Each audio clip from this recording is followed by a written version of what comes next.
Nicholas Bellini signed the last document at exactly 11:47 p.m., his penmanship controlled and deliberate across the dotted line.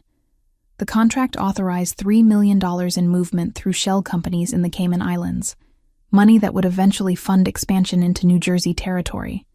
Clean, efficient, untraceable.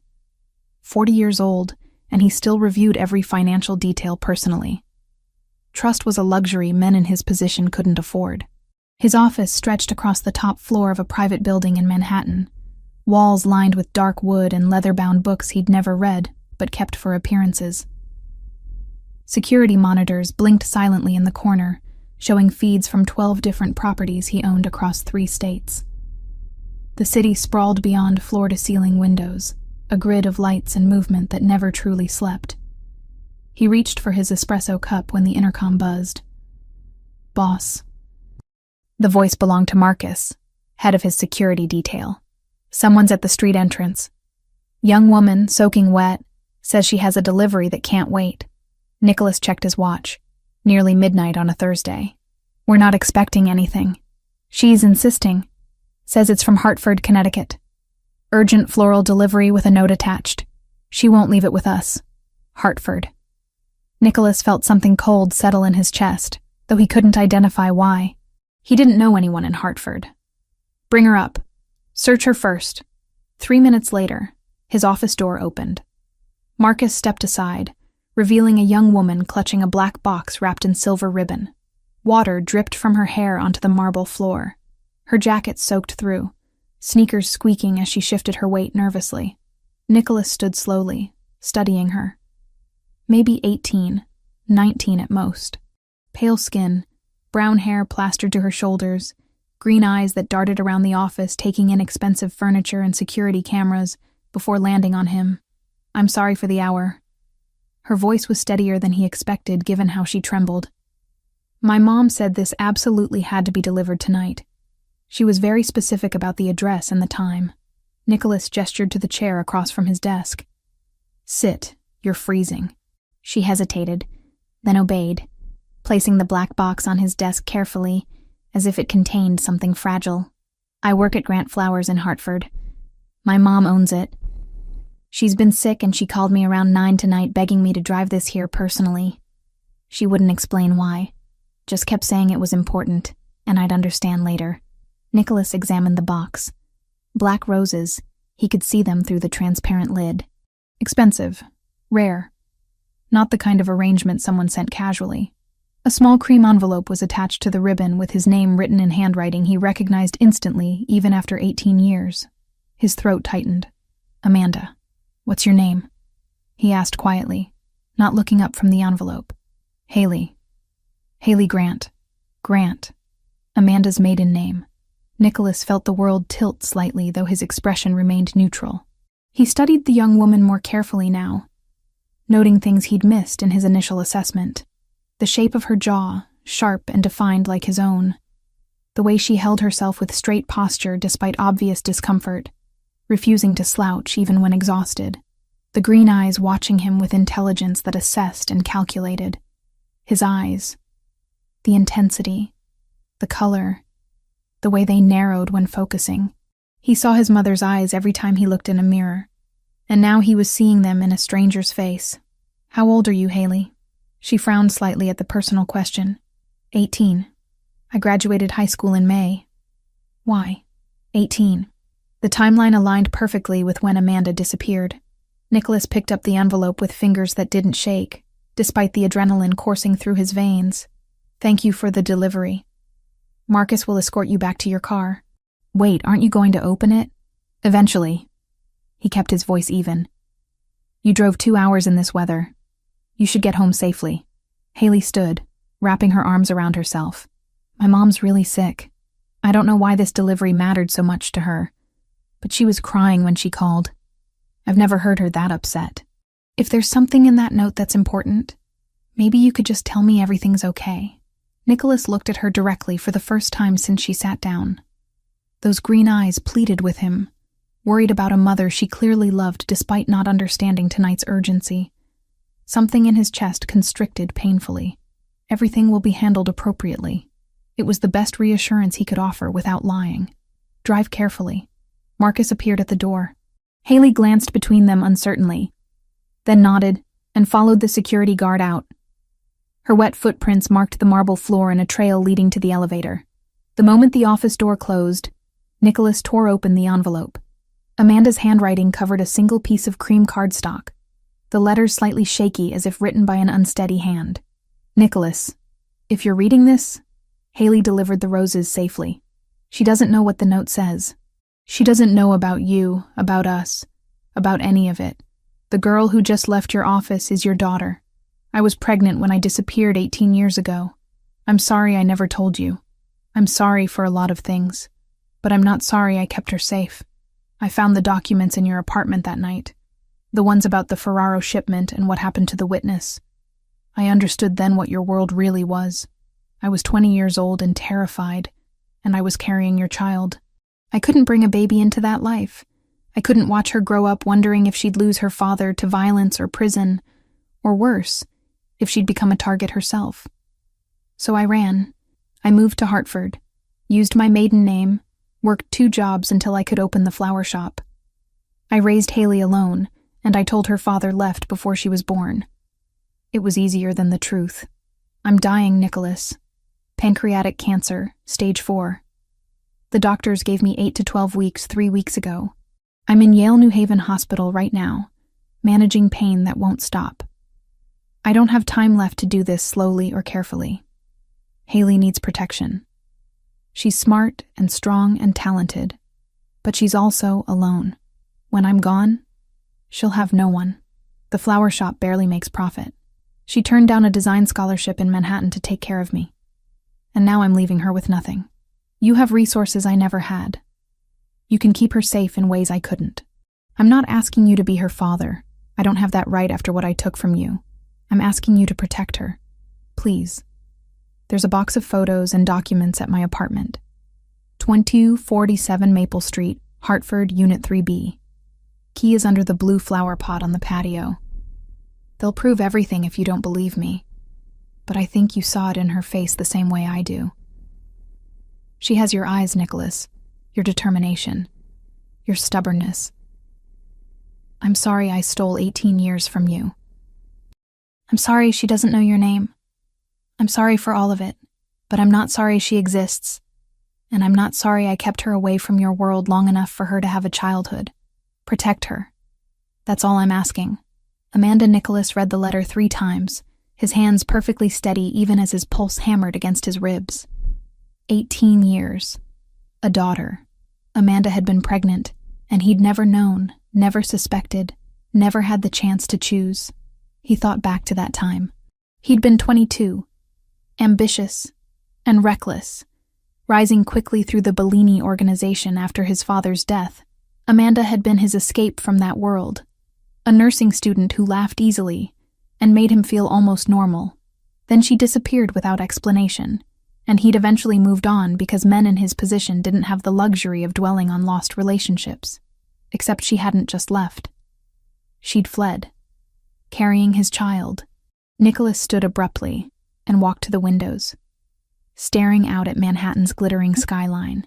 Somewhere in Connecticut, Amanda was dying in a hospital bed, and somewhere else in Connecticut, probably driving home through the rain right now, was a daughter who didn't know he existed.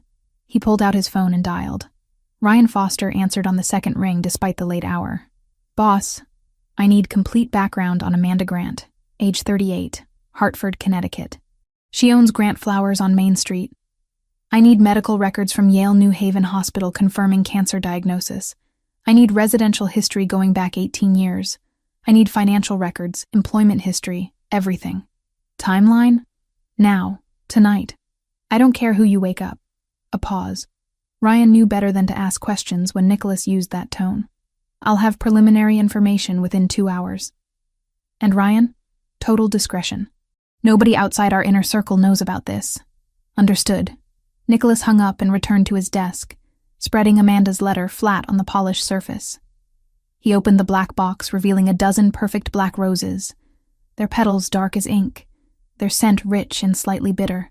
Black roses for death, for endings, for secrets finally revealed. He pulled up security footage from the lobby cameras, rewinding to when Haley entered the building. The timestamp showed 11:43 p.m. He watched her speak to Marcus, clutching the black box protectively. Even in grainy footage, the resemblance was undeniable once he knew to look for it.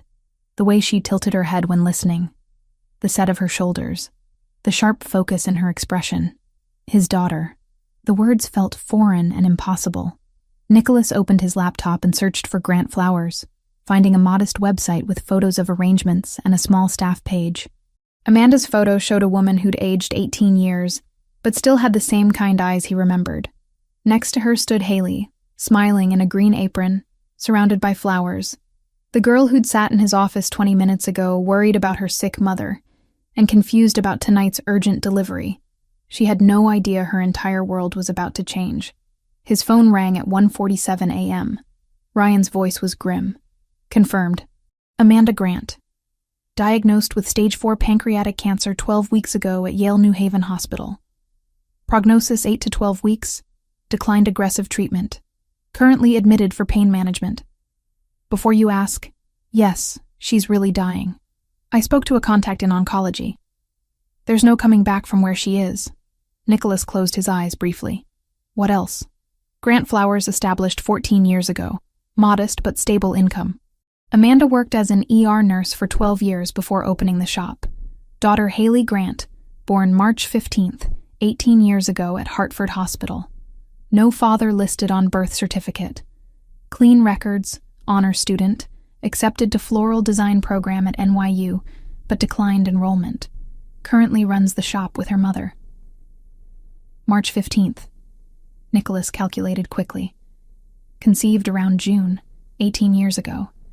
The timeline matched perfectly with when Amanda disappeared that summer. I need surveillance on the shop and on Haley Grant starting immediately. Discreet, nothing that will alarm her. 4-person rotation, professionals only. Protection detail? Information gathering for now. I want to know her routine, her contacts, any potential threats in her orbit. And Ryan? Send someone to 2247 Maple Street, Hartford, Unit 3B. There's a box of documents under a blue flower pot on the patio. I want it retrieved and brought here. On it. Boss, if you don't mind me asking, what's this about? Nicholas looked at the black roses on his desk, at Amanda's letter, at the security footage frozen on an image of a young woman with his eyes. Family business. That's all you need to know right now. He hung up and sat in silence for a long time, city lights blinking beyond the windows. 40 years old, head of one of the most powerful criminal organizations on the East Coast, and tonight he'd discovered he had a daughter who'd grown up without his name, without his protection, without any knowledge of who or what he was. Amanda had taken 18 years from him, 18 years of watching Haley grow, of first words and school plays and teenage rebellion, 18 years of being a father. But Amanda had also given Haley 18 years of safety, 18 years away from men like him, away from the violence and fear that came with the Bellini name, away from rivals who would use a child as leverage, away from federal investigations that could destroy families, away from a life where normal was impossible. Nicholas didn't know if he was angry or grateful, maybe both. His phone buzzed with a text from Ryan. Surveillance team in place. Subject arrived home safely, 1:52 a.m. Subject. His daughter was now a subject under surveillance. Nicholas rubbed his temples, feeling the beginning of a headache that had nothing to do with the late hour. Tomorrow he would cancel his morning meetings. Tomorrow he would start figuring out how to protect a daughter who didn't know he existed. Tomorrow he would decide what to do about Amanda's request. But tonight, he sat alone in his office surrounded by black roses and 18 years of questions he'd never get to ask, feeling something he hadn't allowed himself to feel in decades. Fear. Nicholas didn't sleep.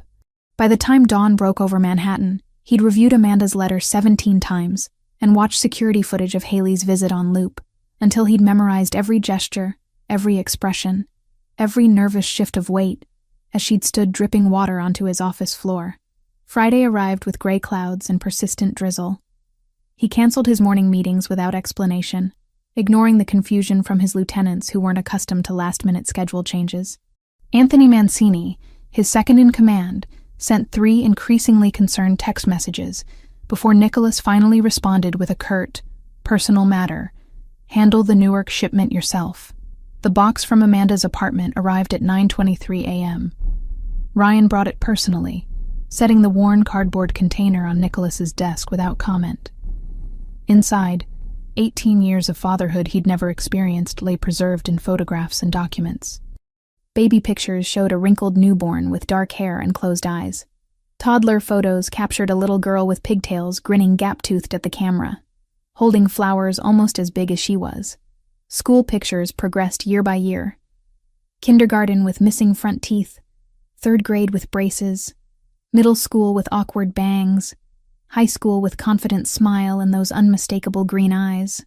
Nicholas spread them across his desk chronologically, watching his daughter grow up in fast forward. Amanda had documented everything. First day of school photos with handwritten dates on the back. Report cards showing straight A's and teacher comments about exceptional student and natural leader.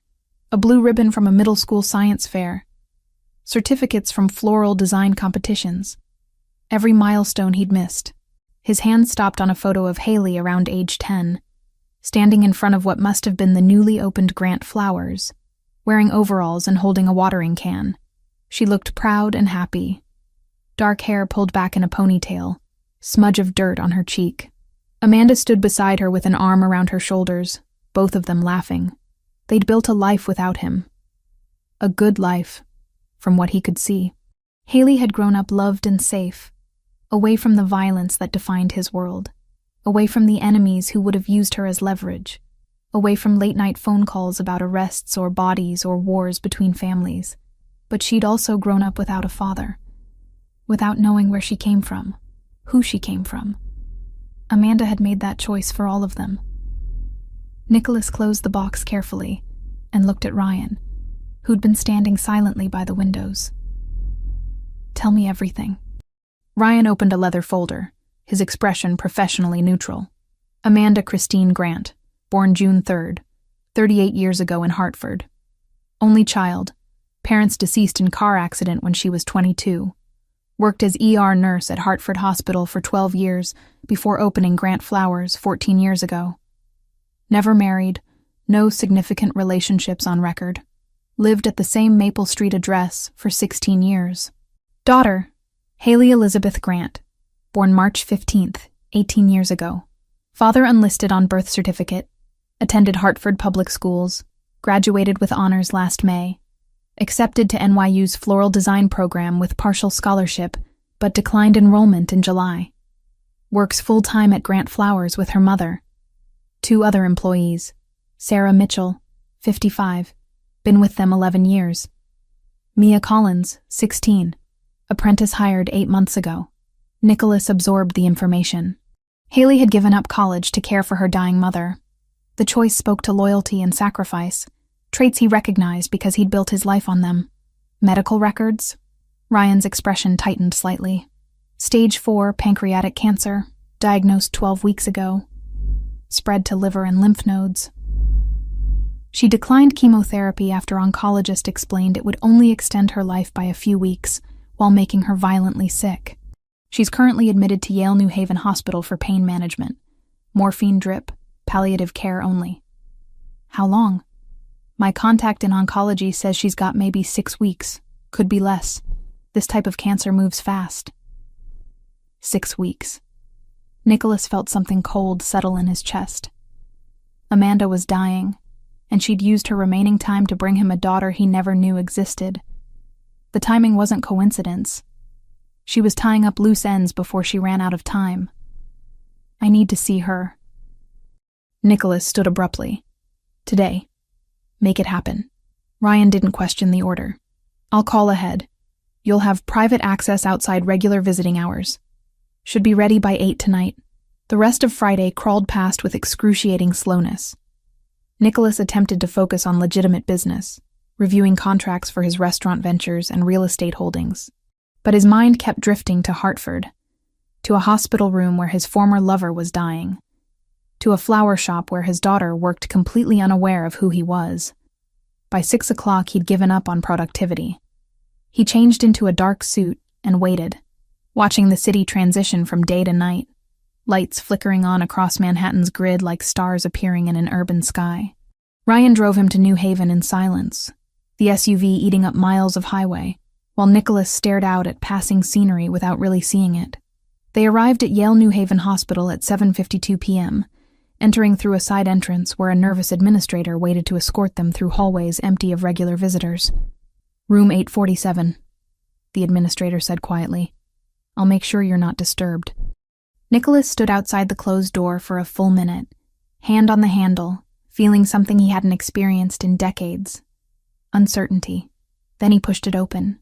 The private room was dimly lit, medical equipment beeping softly in the corner. Amanda lay in the bed, and Nicholas barely recognized her. The vibrant woman he'd known 18 years ago had been replaced by someone skeletal and pale, her brown hair thin and limp against the pillow, her green eyes sunken but alert. Those eyes widened when she saw him. "Nicholas!" Her voice was hoarse, barely above a whisper. He moved closer, stopping at the foot of the bed.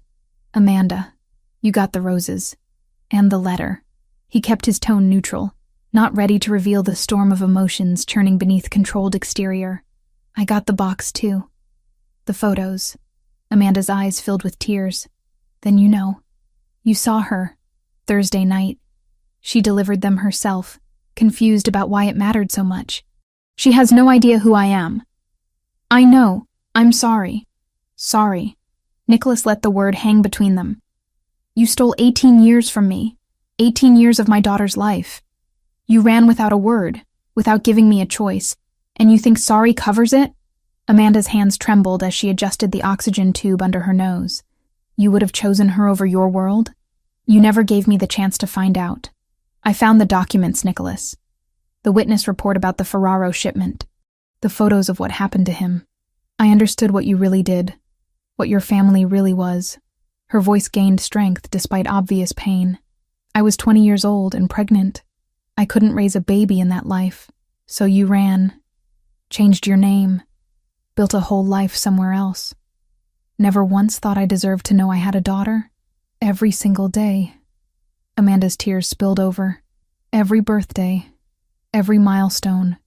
Every time she asked about her father and I had to lie. But every time I thought about telling you, I remembered those photos. That witness had a family too. He had kids. And someone made him disappear because he saw something he shouldn't have. Nicholas's jaw clenched. He remembered that case. Remembered being 22 and ambitious and convinced he was invincible. He'd been part of the crew that handled the witness. He'd seen things. Done things that would have horrified Amanda if she'd known the full extent. "I was a kid playing at being dangerous," he said quietly. "I'm not that person anymore. But you're still in that world, still surrounded by violence and enemies and danger." Amanda coughed, the sound wet and painful. "I gave Haley 18 years of normal, Nicholas. 18 years of school and friends and worrying about grades instead of bullets. That was worth every lie I told." Nicholas moved to the chair beside her bed, sitting down heavily. "Why tell me now? Why not take it to your grave?" "Because I'm dying and she'll be alone." Amanda's voice broke. "The flower shop barely makes enough to cover rent and utilities. She gave up college for me. She doesn't have aunts or uncles or cousins. When I'm gone, she'll have no one. And your world doesn't care about collateral damage. If someone figures out who she is, they'll use her against you. How would anyone figure it out? You buried the connection pretty thoroughly. I thought I did. But she looks like you, Nicholas. Same eyes, same expressions, same way of standing like she's ready for a fight. Someone who knows you well enough would see it eventually." Amanda reached out weakly. "I need you to protect her. That's why I sent the roses. Not to hurt you or ask forgiveness. Just to give her a chance to survive what comes after I'm gone." Nicholas looked at Amanda's outstretched hand. So thin he could see every bone and vein. After a long moment, he took it gently. "What do you want me to do?" "Tell her the truth. But carefully, so she doesn't hate me for lying her whole life. Give her security, but don't trap her. She's independent and stubborn." Amanda managed a weak smile. "She gets that from both of us. And let her choose whether she wants you in her life." Don't force it. She might reject me entirely. I know. That's the risk. But at least she'll know where she came from. At least she'll have resources and protection. Amanda coughed again. Harder this time. There's something else. In my nightstand at home, there's an envelope. Instructions for my funeral, accounts, passwords. The shop is in Haley's name already. But there's also a letter for her. Don't give it to her until after I'm gone. Nicholas nodded slowly. All right. Promise me, Nicholas. Promise you'll protect her. Even if she wants nothing to do with you. Promise she'll be safe. He met Amanda's desperate gaze and saw the fear of a dying mother trying to secure her daughter's future. Despite his anger, despite 18 years of lies, he understood that fear. I promise, no one will touch her. Amanda's tears flowed freely now. Thank you. And Nicholas, I am sorry. For all of it. For running. For lying. For taking her from you. But I'm not sorry she exists. She's the best thing I ever did. Tell me about her. The words came out rougher than intended. Tell me who she is. So Amanda did. She talked about Haley's childhood, about scraped knees and school plays and teenage rebellion that consisted mostly of staying out past curfew. She talked about her daughter's talent for flower arrangements, her stubborn determination to make the shop succeed, her kindness to employees and customers. She talked until exhaustion overtook her, and her eyes drooped despite fighting to stay awake. Nicholas sat beside the bed long after Amanda fell asleep, watching machines monitor her failing body. A nurse entered at some point to check vitals, glancing at him nervously before hurrying back out. Ryan had clearly made it known that Nicholas Bellini was not to be disturbed. At 11:34 p.m., he stood and leaned over Amanda one final time. I'll take care of her, he said quietly. You have my word. Amanda didn't wake, but her breathing evened out slightly as if she'd heard anyway. Nicholas left the hospital carrying the weight of promises he wasn't sure how to keep. In the SUV, Ryan asked, Boss? Contact the hospital administration. All of Amanda Grant's medical expenses are covered, no exceptions. Hire the best palliative care specialists available. Make sure she's comfortable. And the daughter. Nicholas looked out at dark highway stretching ahead. Surveillance only for now. I need to figure out how to tell an 18-year-old girl that her entire life is about to change. Ryan nodded and pulled onto the highway. Nicholas leaned back against leather seats, mind racing through scenarios and strategies. He'd built an empire on calculated decisions and careful planning, but there was no playbook for this. Somewhere in Hartford, Haley was probably closing up the flower shop or heading home, completely unaware that her dying mother had just handed her over to the father she never knew existed. Unaware that Nicholas was already arranging protection she didn't know she needed. He thought about the photos in the box, about 18 years of moments he'd never get back. Then he thought about Amanda's fear that someone would discover the connection and use Haley as leverage. She was right to be afraid. The Bellini name came with enemies who wouldn't hesitate to hurt an innocent girl if it served their purposes, which meant Nicholas had limited time to figure out how to protect a daughter who didn't know him, didn't trust him, and had no reason to accept his help. The SUV merged into Manhattan traffic, carrying him back toward his office where contracts and shipments and the normal business of his criminal empire waited. But normal had shifted irrevocably. He had a daughter now, whether she knew it or not, and he would keep her safe, no matter what it cost him. Sunday stretched endlessly. Nicholas sat in his penthouse office with the box of photos spread across his desk like a timeline he couldn't touch. Baby Haley grinning toothlessly. 7-year-old Haley holding a trophy from some school competition. Teenage Haley laughing with friends in front of the flower shop, face lit with genuine happiness he'd never provided. He picked up a photo of her around age 5, wearing a princess costume for Halloween, holding Amanda's hand while trick-or-treating. Amanda looked young and tired, but content. They'd built something real in Hartford, something far from his world of violence and calculated moves. Part of him resented it. The larger part understood why Amanda had run. His phone buzzed at 2:17 p.m. Ryan's name flashed across the screen. We have a problem, Ryan said without preamble. Surveillance team spotted a black Audi sedan circling the flower shop 3 times this morning, parked across the street for 40 minutes, then left. Plates registered to a shell company out of Brighton Beach. Nicholas's blood went cold. Brighton Beach meant Russian. Bratva? Running it through our contacts now, but the methods match. Someone's watching her. How long has this been going on? Unclear. Team only started Friday night. Could be coincidence. Could be they've been there longer. Nicholas stood abruptly, pacing to the windows overlooking Manhattan. Russians had been probing his territory for 2 years, looking for weaknesses they could exploit.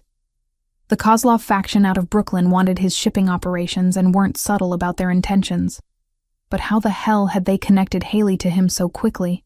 Pull financial records on everyone in my inner circle for the past 6 months. Someone talked. Someone always talks. Already on it. I'll have preliminary results by tonight. Nicholas ended the call and immediately dialed another number. Anthony Mancini answered on the third ring.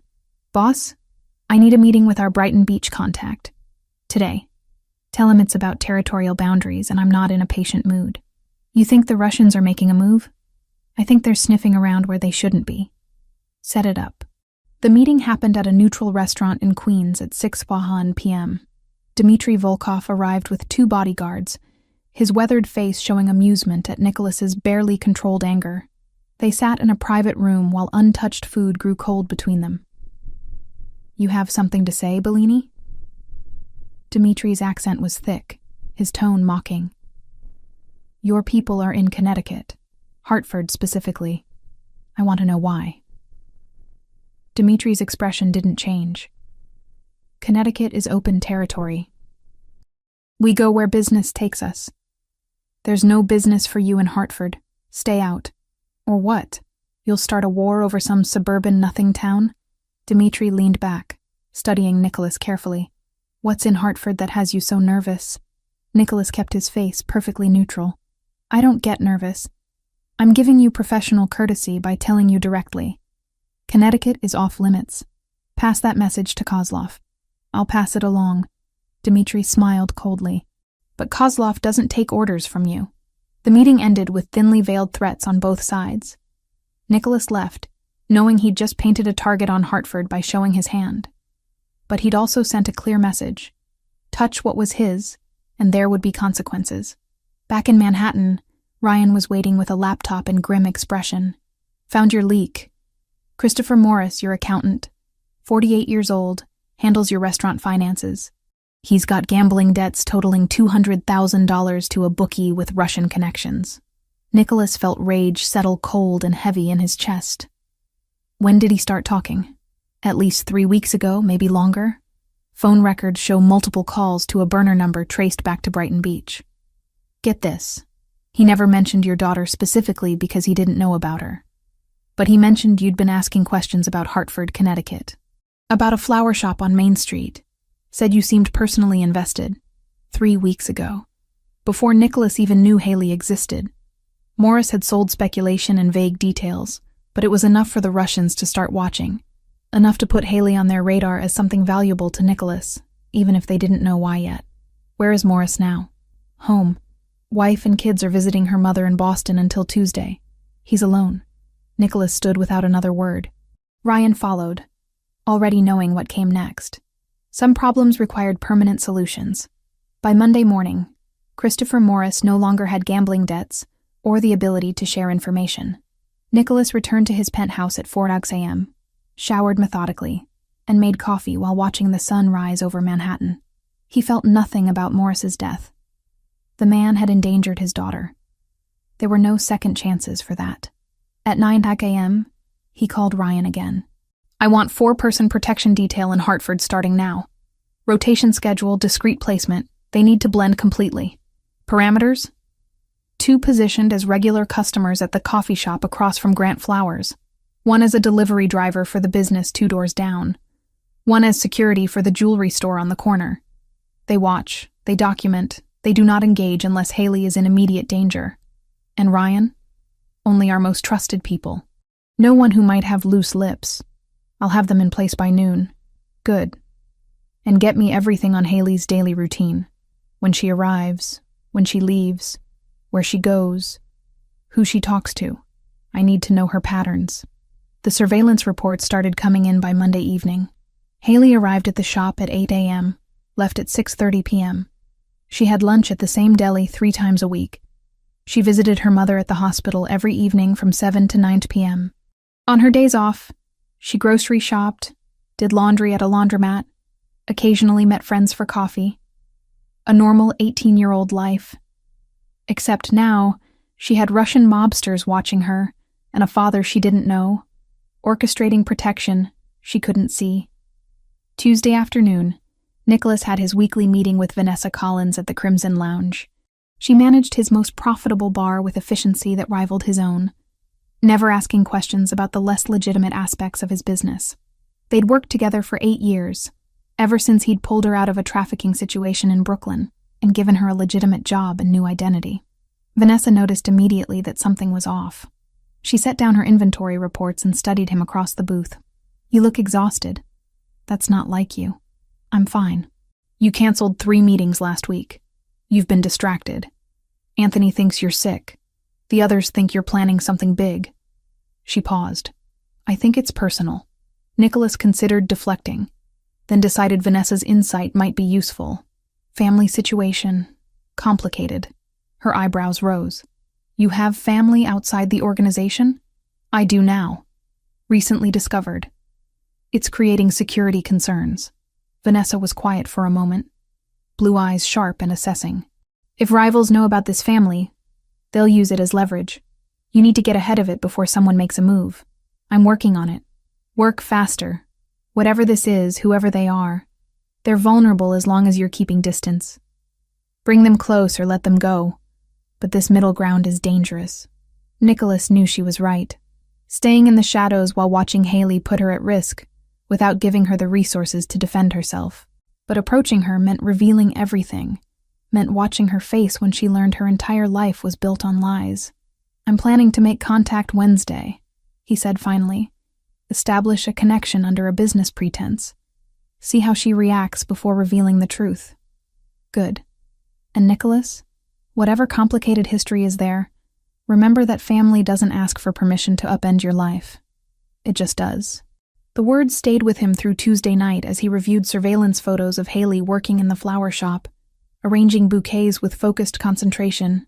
In one image, she was laughing at something Sarah said, head thrown back, completely unguarded.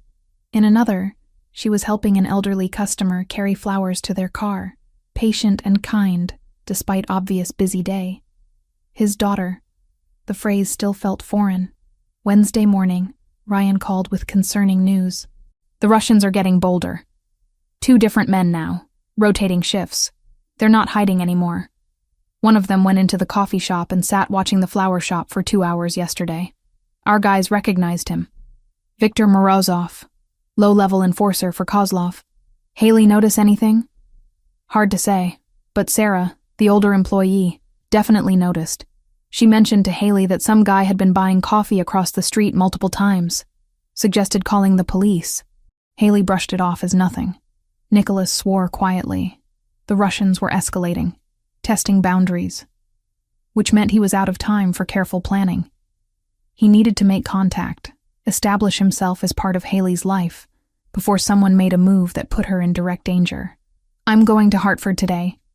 Set up a cover as a corporate client looking for weekly floral arrangements for multiple businesses. Make it legitimate enough to pass scrutiny." "Already done. You're representing Bellini Hospitality Group, looking for a florist to service your restaurants and hotels. It's clean, documented, completely above board." At 2:30 p.m., Nicholas stood outside Grant Flowers watching through the window as Haley worked. She wore jeans and a gray t-shirt with the shop logo, hair pulled back in a ponytail, hands moving efficiently as she assembled a wedding centerpiece. Sarah was helping a customer at the counter. A teenage girl, probably Mia, was watering plants near the back. Normal. Simple.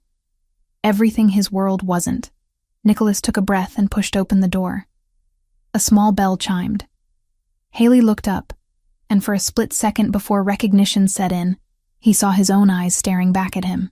Then her expression shifted to professional politeness. "Good afternoon. Can I help you?" She didn't remember him from Thursday night. Or more likely, she remembered a tired, wealthy man in an expensive office, not someone who'd show up at her shop in Connecticut. Nicholas was grateful for the anonymity. I'm looking for someone to handle floral arrangements for several of my businesses. Restaurants, hotels, events. I was told Grant Flowers does excellent work. Haley's face brightened with the kind of enthusiasm that came from genuine passion for her craft. We do. Let me show you our portfolio. She gestured to a table near the window, and Nicholas followed, hyper-aware of every detail. The way she moved with unconscious grace. The slight callus on her thumb from handling flower stems. The faint scent of roses and soil that clung to her clothes. His daughter, standing 3 feet away, completely unaware that he'd already promised her dying mother to protect her with his life. So, tell me about your businesses, Haley said, opening a leather portfolio of photos. What kind of aesthetic are you going for? Nicholas forced himself to focus on the cover story, answering her questions while studying her face for traces of himself, of Amanda, of 18 years he'd missed. And all the while, through the window, he could see Viktor Morozov sitting in the coffee shop across the street, watching them both with calculating eyes. The clock was ticking. Nicholas had maybe days before the Russians figured out why Haley mattered, maybe hours before they made a move. He needed her trust, and he needed it fast. Wednesday afternoon arrived with pale sunlight filtering through clouds that threatened more rain. Nicholas stood outside Grant Flowers at 2:30 p.m., watching through the window as Haley worked on what looked like a wedding centerpiece. Her hands moved with practiced efficiency, trimming stems and positioning white roses in a crystal vase. Sarah stood at the counter helping an elderly customer, while the teenage girl Mia watered plants near the back wall. A normal scene. The kind of small business interaction that happened thousands of times daily across America. Except Nicholas knew what Haley didn't. Across the street in the coffee shop, Viktor Morozov sat nursing his third espresso of the day, eyes periodically drifting toward the flower shop's entrance. Nicholas had spent the morning reviewing Ryan's latest surveillance reports. The Russians weren't hiding anymore. They'd escalated from passive observation to active interest, which meant Kozlov's people had decided Grant Flowers represented something valuable connected to Nicholas Bellini. They just didn't know what yet. He needed to establish legitimate contact before the Russians made their move. Needed to create a reason for his presence in Haley's life that wouldn't immediately scream vulnerability to anyone watching. Business relationships were clean, explainable, normal. Nicholas pushed open the door. A small bell chimed overhead. Haley looked up from her work, and for a brief moment before professional recognition set in, he saw his own eyes reflected back at him. Then her expression shifted to polite attention. "Good afternoon, can I help you with something?" She didn't recognize him from last Thursday night. Or if she did, she didn't connect the tired man in the expensive Manhattan office with someone who'd appear at her Hartford shop. Nicholas was grateful for the disconnect. "I'm looking for someone to handle floral arrangements for several of my businesses," he said, approaching the counter. "Restaurants, hotels, corporate events. I was told Grant Flowers does quality work." Haley's face brightened immediately, the kind of genuine enthusiasm that came from someone who truly loved their craft. "We do. Let me show you our portfolio." She gestured toward a small table near the window, and Nicholas followed, hyper-aware of every detail. The way she moved with unconscious grace despite being on her feet all day.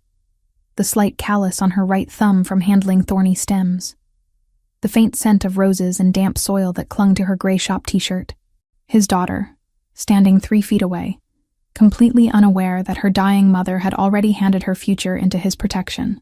"So, tell me about your businesses," Haley said, opening a leather portfolio filled with photos of past arrangements. "What kind of aesthetic are you going for?" Nicholas settled into the chair across from her, noting how the afternoon light caught the green in her eyes, making them almost luminous. "I run 5 establishments in Manhattan and 2 in northern New Jersey. High-end restaurants mostly, 1 boutique hotel. I want something sophisticated but not pretentious. Natural, but polished. That's actually my favorite kind of brief."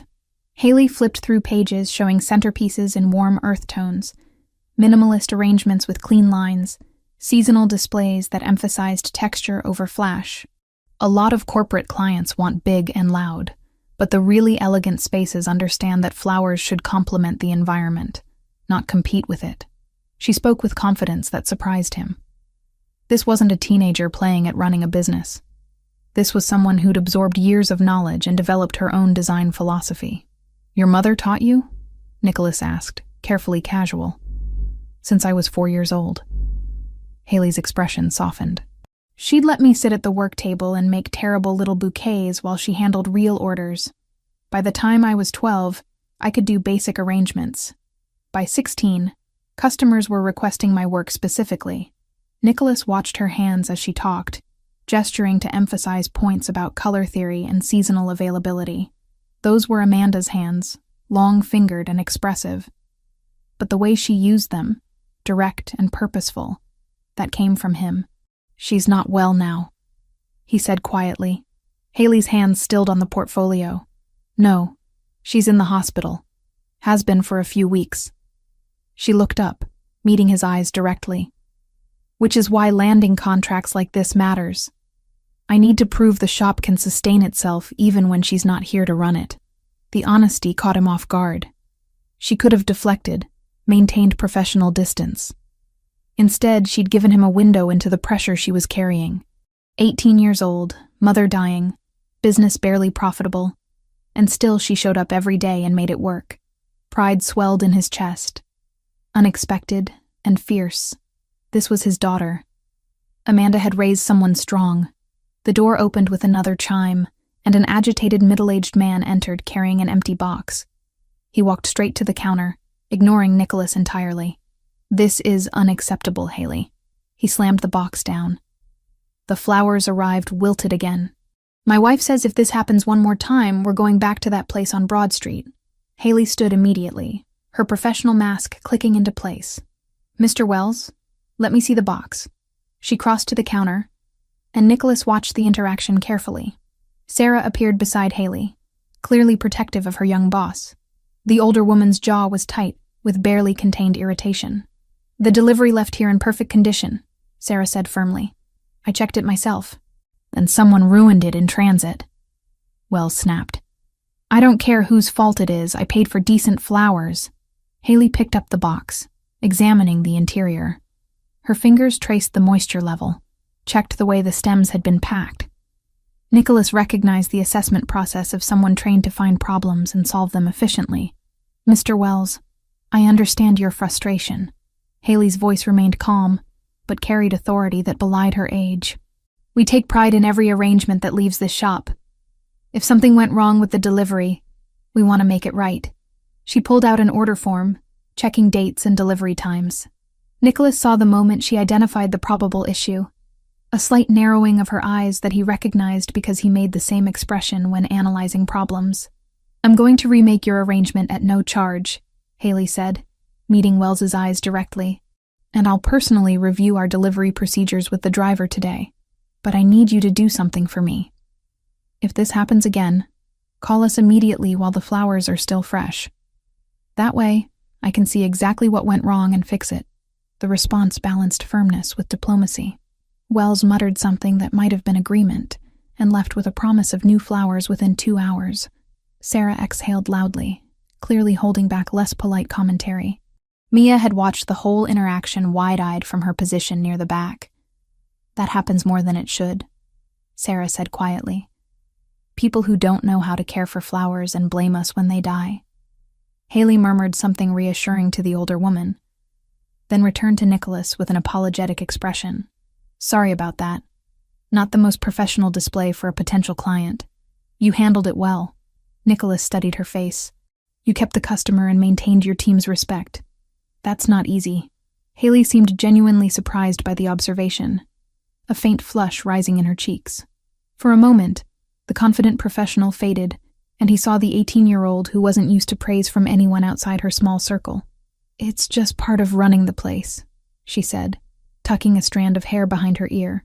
"When Mom got too sick to work full days, I had to learn fast. This shop is everything we have. Everything we have." The words hit harder than she could know. Nicholas glanced out the window where Victor was shifting position in the coffee shop, clearly trying for a better angle to observe them. Time to move this forward before the Russians moved first. "Here's what I'm thinking," Nicholas said, pulling Haley's attention back to business. A 3-month trial contract, reception arrangements, and 2 featured displays for each of my 7 locations. If the quality matches what I'm seeing here, we expand to full service. Haley's eyes lit up before professional caution reasserted itself. 3 months is perfect. Gives us time to adjust to your style preferences. Work out logistics. She pulled a standard contract from a folder, pen already in hand. I'll need some information. Company name, tax ID, delivery addresses, preferred timing. Nicholas provided the details for Bellini Hospitality Group, his legitimate business front. Everything checked out clean for any audit or investigation. Nothing in the documentation pointed to the criminal empire that funded it. Sarah approached with 2 cups of coffee on a small tray. For you both. Client this size deserves real hospitality. Sarah, Haley protested mildly, but she was smiling. Nicholas accepted the cup, noting how Sarah positioned herself slightly between him and Haley. Protective. Watchful.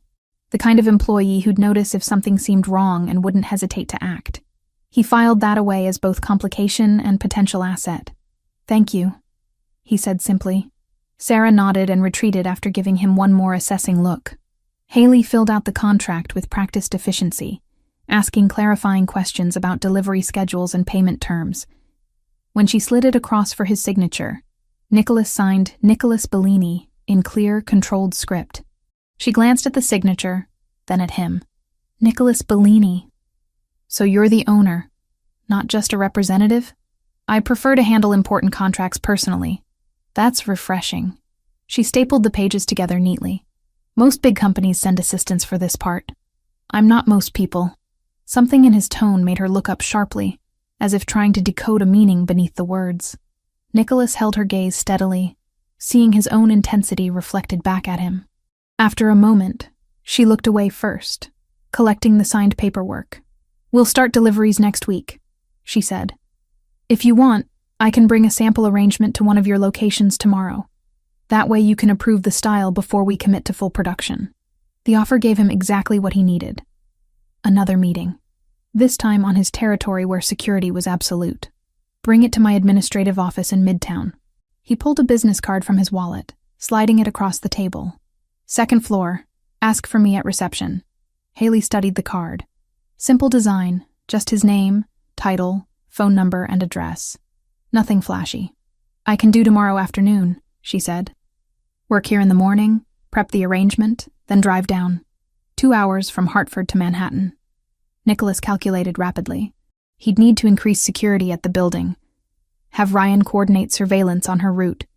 Ensure Victor or whoever replaced him didn't attempt to follow. That works. He stood, extending his hand. Looking forward to seeing what you create. Her handshake was firm, confident. Her palm was warm and slightly rough from work. For a brief second, Nicholas felt the absurdity of the situation, shaking hands with his own daughter as if they were strangers conducting a business transaction, when what he really wanted was to tell her the truth, to explain everything, to promise he'd protect her from the storm he could see building. But that would come later. First, he had to secure her trust, the only way that wouldn't immediately frighten her away. Thanks for the opportunity, Haley said. Mom's going to be thrilled when I tell her we landed a contract with 7 locations in Manhattan. Nicholas felt his chest tighten at the mention of Amanda. When you see her, tell her the quality of her business impressed someone with high standards. Haley smiled, genuine warmth lighting her face. She'll love that. She's always worried the standards will slip with her in the hospital. He wanted to say more. Wanted to ask about Amanda's condition, about how Haley was handling the weight of knowing her mother was dying. But that crossed the line from professional interest into personal territory he hadn't earned yet. I'll see you tomorrow, he said instead. Nicholas walked out into the gray afternoon, hyper-aware of Victor's attention tracking him from the coffee shop. He crossed to his car where Ryan waited behind the wheel, not looking back at the flower shop, even though every instinct wanted one more glimpse of the daughter he'd just met. He got in the back seat and waited until they'd turned the corner before speaking. He saw everything. Saw you enter, saw you sit down, saw contract papers on the table. Ryan merged into traffic smoothly. Couldn't hear the conversation, but for someone like him, visual confirmation of your interest is enough. Nicholas watched Hartford scroll past the window. Business interest is explainable. The problem comes when they figure out it's more than that, which is why you need to move faster with her, Ryan said. Get her somewhere secure before they connect the dots. She's coming to the office tomorrow afternoon. Bringing a sample arrangement? Ryan's eyes flicked to the rearview mirror. You want full security protocol? Discreet but absolute. I want eyes on her from the moment she leaves Hartford until she's back home. And Ryan, make sure our people know she's priority protection. Not just surveillance anymore. Copy that. Boss, when are you planning to tell her? Nicholas stared at his reflection in the tinted window. Soon. But not until I'm sure she's safe. Amanda made me promise to let Haley choose whether she wants me in her life. Can't make that choice if she's dead because I moved too fast. They drove in silence for a while, highway miles disappearing beneath them.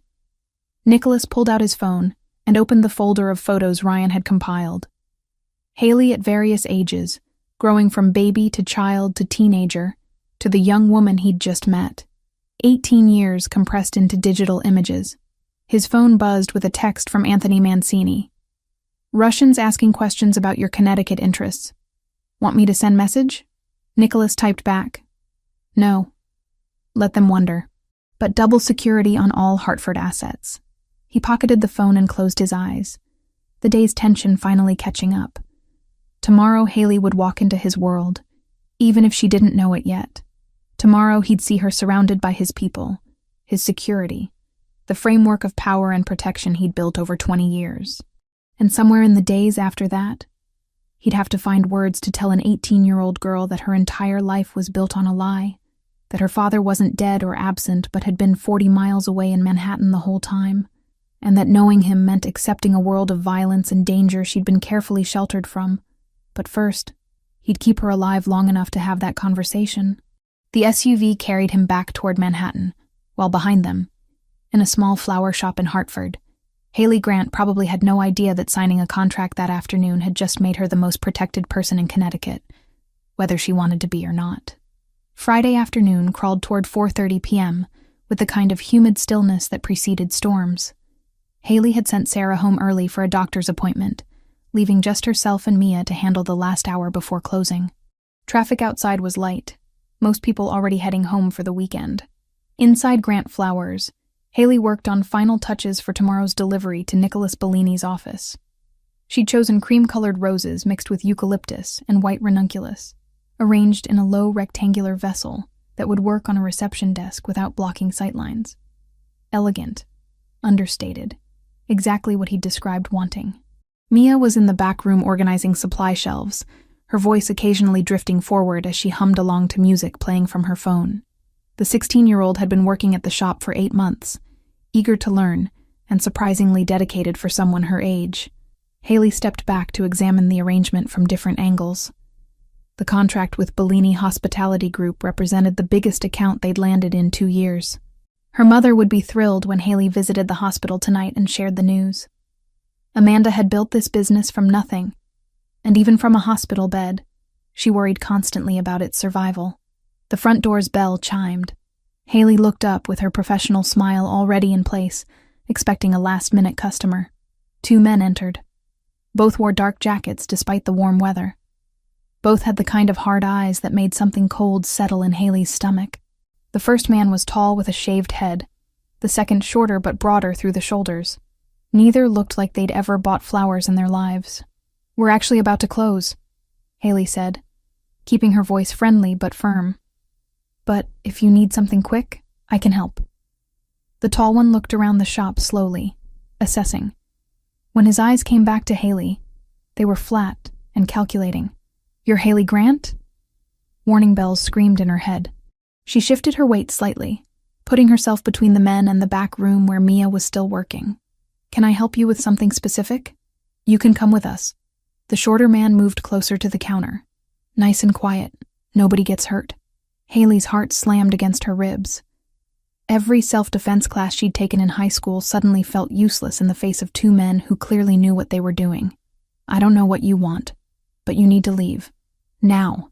"Not without you." The tall one reached inside his jacket. Haley's hand found the silent alarm button Nicholas's people had installed just 2 days ago.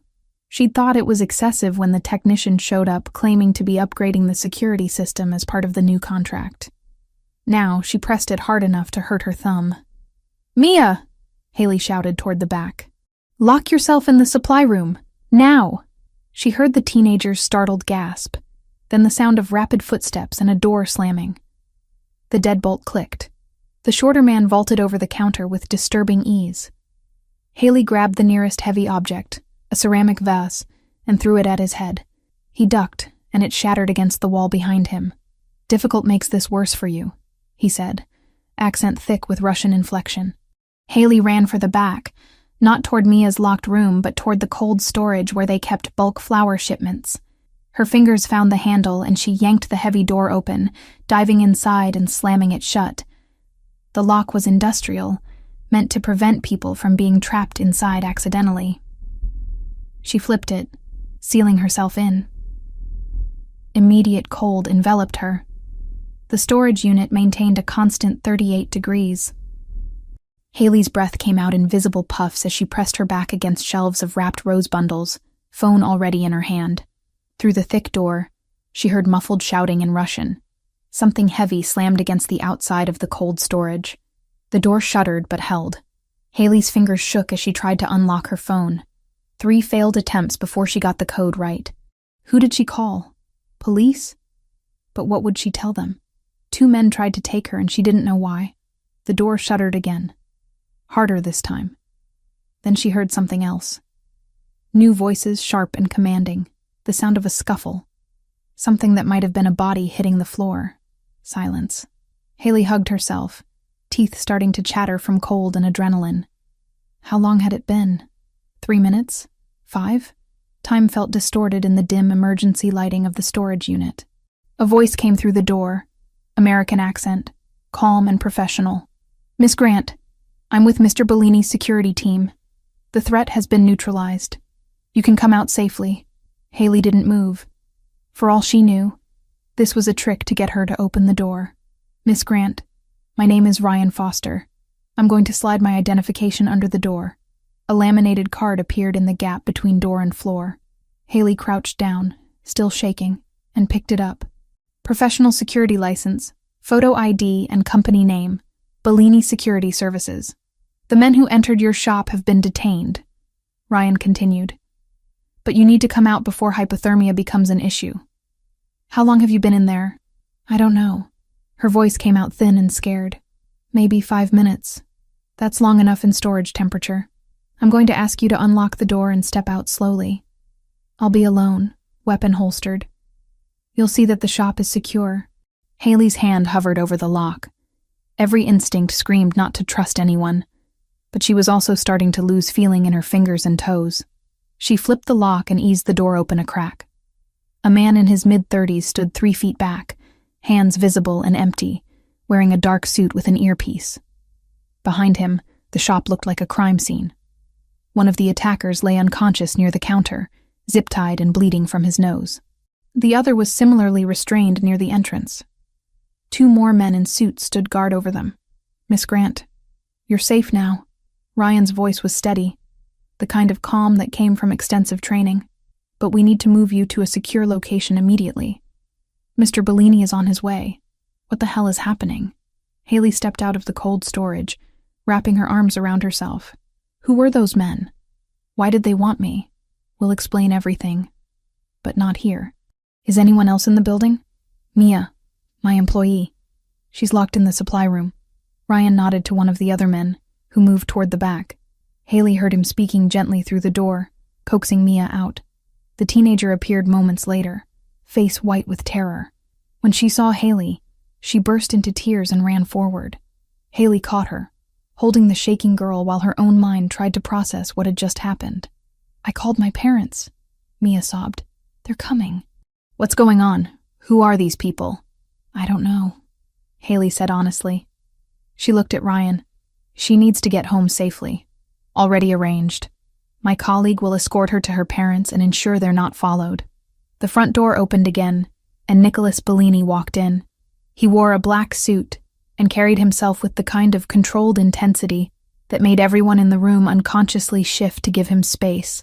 His eyes found Haley immediately, scanning her from head to toe in rapid assessment. "Are you hurt?" "No, cold, but not hurt." Haley was surprised by how steady her voice sounded. "Mia's scared, but okay." Nicholas looked at the unconscious men on the floor, then at Ryan. "Status?" "2 confirmed Bratva enforcers. Armed, but we intercepted before they could use weapons. Miss Grant activated the panic system and secured herself in cold storage. The younger employee locked herself in the supply room. No civilian casualties. Good." Nicholas's jaw was tight with barely contained rage. "Get these 2 to the secure location. I want to know who sent them and what they know. Contact Mia's parents directly.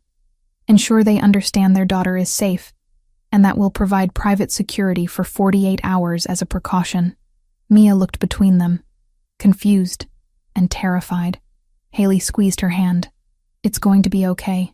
Go with this man. He'll take you to your parents." The teenager nodded shakily and left with one of the suited men.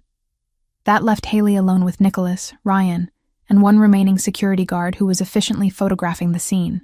"Miss Grant, we need to leave," Nicholas said. "Now, before anyone else shows up. I'm not going anywhere until someone explains what just happened." Haley's fear was rapidly converting to anger. 2 armed men walk into my shop demanding I go with them. Your security team appears out of nowhere like you were expecting this. And now you want me to just follow you without questions? You pressed the panic button I had installed. My team responded within 3 minutes. Those 3 minutes are why you're standing here unharmed instead of being used as leverage against me. Leverage for what? We signed a business contract 2 days ago. Why would that make me a target? Nicholas and Ryan exchanged a look that made Haley's stomach drop.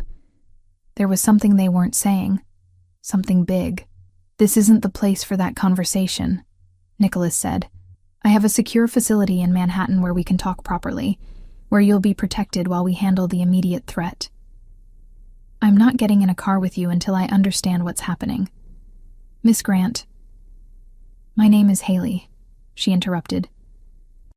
"And I need answers right now, or I'm calling the police." Nicholas was quiet for a long moment, studying her face with an intensity that felt like it could see through skin and bone straight to her thoughts. When he spoke, his voice was lower, almost gentle. "The men who attacked you today are Russian organized crime. They targeted you because they believe you're important to me. They're not entirely wrong, though not for the reasons they think.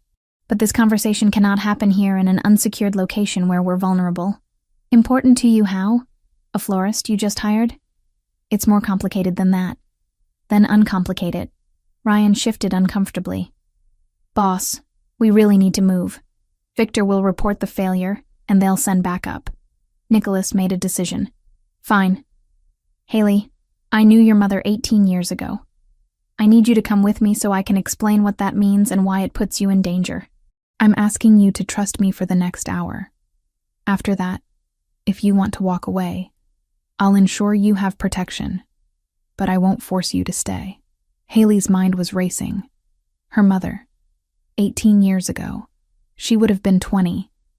The same time she told Haley her father had left. No, that was impossible. She looked at Nicholas's face, really looked this time. The dark eyes that matched her own. The strong jaw. The intensity that people had always said reminded them of Haley when she was focused on something. "Oh my God," she whispered. "Not here," Nicholas said firmly. "Come with me. I promise you'll be safe." Haley's legs felt unsteady. The shop around her seemed to tilt. Armed men had tried to kidnap her. Nicholas Bellini had security teams monitoring her. Her mother had known him 18 years ago. The math was too obvious to ignore. "Did my mom send you those flowers?" The question came out before she could stop it. Nicholas's expression confirmed everything before he spoke. Yes. The world narrowed to a single point of impossible reality. Haley heard herself say, "We need to go," without fully processing the decision. Ryan moved immediately, guiding her toward the door. Nicholas stayed close to her other side. The remaining guard swept the street before nodding clearance. A black SUV waited at the curb, engine running. Haley got in the back seat because her body was operating on autopilot, while her brain tried to catch up with the implications of what Nicholas had just confirmed. He slid in beside her. Ryan took the front passenger seat. The vehicle pulled away from Grant Flowers at precisely 4:47 p.m. Haley stared out the window, watching her shop disappear, yellow police tape already being strung across the entrance by the remaining security team. Everything she knew about her life had just shifted violently sideways. Nicholas sat silent beside her, giving her space to process. After several blocks, he spoke quietly. "I'm sorry this happened. I was trying to establish a relationship gradually, give you time to adjust before revealing everything. The Russians forced my hand." "Who were they?" Haley's voice sounded distant to her own ears. "Bratva, Russian organized crime. They've been probing my organization for weaknesses. When I started showing interest in your shop, they assumed you were valuable to me. They weren't wrong. Because I'm your daughter." The word hung in the air between them. Nicholas didn't deny it. "Yes, because you're my daughter." Haley closed her eyes. When she opened them again, they were already on the highway heading toward Manhattan. Her normal life receding in the rearview mirror with every mile. "Does my mom know you're doing this? She asked me to protect you. That's why she sent the flowers. She's dying, Haley. She wanted to make sure you weren't alone when she's gone." The confirmation of what Haley had been trying not to accept for weeks hit her like a physical blow. "How long does she have?" "Weeks. Maybe less." Haley turned to look at him fully for the first time since getting in the car. "And you're what? My father who's been in New York this whole time while she raised me alone?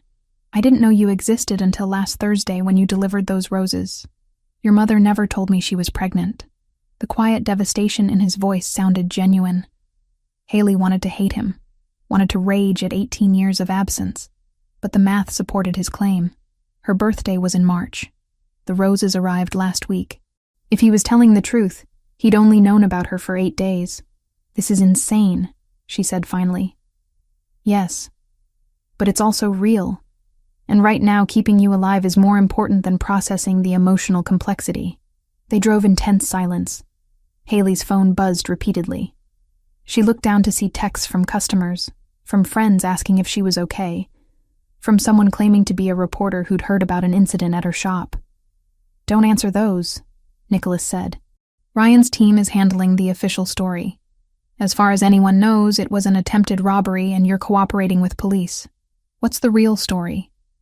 "The real story is that you're Nicholas Bellini's daughter, which makes you either an asset or a liability to half the criminal organizations on the East Coast. The real story is that I'm going to eliminate anyone who tries to use you against me. And the real story is that your normal life ended the moment those men walked into your shop." Haley looked out at the Manhattan skyline growing larger ahead of them. Somewhere in this city was the father she'd never known. Somewhere in a Connecticut hospital was the mother who'd kept them apart. And somewhere behind them, in a flower shop she might never return to, was the person she'd been before everything changed. The SUV stopped in an underground garage beneath a glass building in Midtown. Haley had lost track of time during the drive from Hartford, her mind still caught between the image of 2 armed men in her flower shop and Nicholas Bellini's quiet admission that he was her father. They took a private elevator that required a keycard to operate. It didn't stop at any other floors, rising directly to the 23rd level. Ryan stood at the front, speaking quietly into a radio. Nicholas remained silent beside her, hands in his pockets, jaw set in a hard line. The apartment they brought her to looked like an expensive hotel suite designed for temporary guests. Open-plan living area with gray sectional sofa, pristine kitchen with marble countertops, bedroom separated by frosted glass walls, bathroom with polished fixtures and untouched towels. No personal photos, no books left on tables, nothing suggesting anyone actually lived here. "This is a guest apartment," Ryan explained. "Secure entrance, private elevator, 24-hour security in the lobby and on the roof. Nobody gets up here without passing through 3 security checkpoints." Haley walked slowly around the space, arms wrapped around herself. "So, I'm what? A prisoner in a luxury cell?" "You're protected," Nicholas corrected. "There's a difference." "Is there? Because I can't go home, can't go to my shop, can't see my employees without armed guards watching." Her voice rose with frustration that had been building since the attack. 2 hours ago, I was arranging flowers. Now I'm here, and you're telling me I'm your daughter, and Russian mobsters want to kidnap me. Forgive me if I'm having trouble seeing the upside. Nicholas's expression didn't change. but something flickered in his eyes. I understand you're angry. Angry doesn't even begin to cover it. Haley turned to face him fully. You want me to just accept this? Accept that you're my father based on what? Your word? My mother sent flowers with a note and that's supposed to be proof? No. Nicholas pulled his phone from his pocket. Which is why I'm offering you concrete evidence. DNA test, processed at an independent lab, results in 72 hours. If you want proof before we have any further conversation, I'll arrange it immediately. The offer caught her off guard. She'd expected deflection or demands that she simply trust him. Instead, he was giving her exactly what any rational person would need. And if I refuse the test, if I just want to leave, then Ryan will escort you anywhere you want to go, and I'll assign a security detail to keep you safe from a distance. But Haley, refusing to know the truth doesn't make you less of a target. The Russians already believe you're valuable to me. That puts you in danger whether you accept our connection or not. The logic was infuriatingly sound. Haley sank onto the gray sofa, exhaustion finally catching up with adrenaline. Fine. Do the test. Nicholas nodded to Ryan, who made a quick call. Within 10 minutes, a woman in professional medical scrubs arrived with a testing kit. She was efficient and courteous, swabbing Haley's cheek and then Nicholas's, labeling samples with codes rather than names. Results in 3 business days, the woman confirmed before leaving. Silence settled over the apartment after she left. Ryan had disappeared into what looked like a security office attached to the main room. Haley and Nicholas sat on opposite sides of the living area. The space between them filled with 18 years of questions neither knew how to ask. You said my mother is dying, Haley finally said. How do you know? When did you see her? Nicholas leaned back in his chair. Saturday night. I went to Yale New Haven Hospital after I received the roses. She's in palliative care for stage 4 pancreatic cancer. The confirmation hit Haley like a physical blow, even though she'd suspected the truth for weeks. Her mother had been vague about her prognosis, always deflecting when Haley asked direct questions. How long? Her doctors estimate 4 to 6 weeks. Maybe less. Haley closed her eyes, fighting tears. And she sent you to find me because she knew she was running out of time. She was trying to protect you. She believed that when she's gone, you'd be vulnerable. She asked me to keep you safe. Safe from what? I'm a florist in Hartford. I'm nobody. You're my daughter. That makes you somebody whether you want to be or not. Nicholas's voice was quiet but firm. My enemies will use any leverage they can find. Family is the most effective leverage there is. Then maybe you should have stayed away from me. Let me keep being nobody. I considered it, but your mother was right. The connection exists whether I acknowledge it or not. Leaving you unprotected wouldn't make you safer. It would just make you an easier target. Haley opened her eyes and studied him across the room. He looked tired despite the controlled posture. Shadows under his eyes suggesting he hadn't slept much lately. What did she tell you about me? That you're stubborn and independent. That you turned down a scholarship to stay and help her. That you've been running the flower shop almost single-handedly for months while she's been sick. He paused. That you're the best thing she ever did. The words broke something in Haley's chest. She turned away, not wanting him to see her cry. I need to see her. I need to talk to my mom. We can arrange that. But Haley, she's very weak. The medication makes her sleep most of the time. And she asked me not to let you visit until after the DNA results come back. Why? Because she wanted you to have proof before you confronted her about 18 years of lies. She didn't want you questioning whether she was telling the truth while she's dying. The consideration was so typically her mother that Haley almost laughed. Even at the end, Amanda Grant was trying to protect her daughter from unnecessary pain. She really thought this through. She had 3 months to plan it after her diagnosis. The roses, the timing, the way she wanted me to approach you. She orchestrated everything. Footsteps sounded from the security office, and Ryan emerged carrying a duffel bag. I had someone collect clothes and personal items from Miss Grant's apartment. Toiletries, phone charger, some books from her nightstand. Haley accepted the bag numbly. You went to my apartment? We've had eyes on your residence since Monday, Ryan said matter-of-factly. Standard security protocol once the Russians started surveillance on the flower shop. Monday? I only met Nicholas on Wednesday. We knew about you before that, Nicholas said. We've been monitoring potential threats since the day after you delivered the roses. The revelation should have made her angry, but Haley was too exhausted to summon outrage. So you've been watching me for over a week. What else do you know? That you visit your mother every evening from 7 to 9. That you buy coffee from the same deli 3 times a week. That you do laundry at the 24-hour wash on Sundays. That you turn down drinks with friends twice in the past week to work on orders. Nicholas's expression was unreadable. I know the shape of your life, Haley, but I don't know you yet. The distinction felt important somehow. He'd gathered facts, but not understanding. Information, but not connection. Before Haley could respond, the apartment door opened and a woman entered carrying several bags of takeout food. She was maybe 28, blonde hair pulled back in a professional ponytail, blue eyes that assessed the room with practiced efficiency. She wore dark jeans and a fitted blazer that couldn't quite hide the defensive training in how she moved. Vanessa Collins, Nicholas said by way of introduction. She manages one of my businesses and has agreed to stay with you while you're here. Vanessa set the food on the kitchen counter and offered Haley a genuine smile. I figured you probably haven't eaten. I brought options since I didn't know what you liked. The kindness in her voice nearly undid Haley completely. Thank you. I'll leave you two to get settled, Nicholas said, standing. Vanessa has my direct number. If you need anything, call. Ryan's team is monitoring the building, but you won't see them unless there's a problem. He moved toward the door, and Haley surprised herself by calling after him. Nicholas? He turned, and for a moment she saw something in his expression that looked almost vulnerable. When the DNA results come back, if they confirm what you're saying, we need to talk.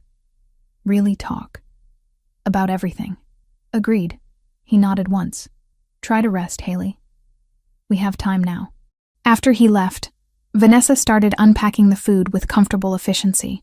I know this is overwhelming, but for what it's worth, I've worked with Nicholas for 8 years. He's not always great with emotions or explanations, but he keeps his promises. If he said he'll protect you, he will. Haley watched her arrange containers on the counter. How did you end up working for him? Long story, but the short version is that he pulled me out of a very bad situation when I was 20 and gave me a legitimate job when nobody else would. I owe him my life. Not in the dramatic way people say it, but literally. You trust him. Completely. Which is rare in this world. Vanessa handed Haley a plate. Eat. Then we can talk or not talk, whatever you need. I'm here to help, not interrogate. Over the next 3 days, Haley existed in a strange limbo. She stayed in the apartment, ate meals Vanessa brought, slept fitful hours in the unfamiliar bed.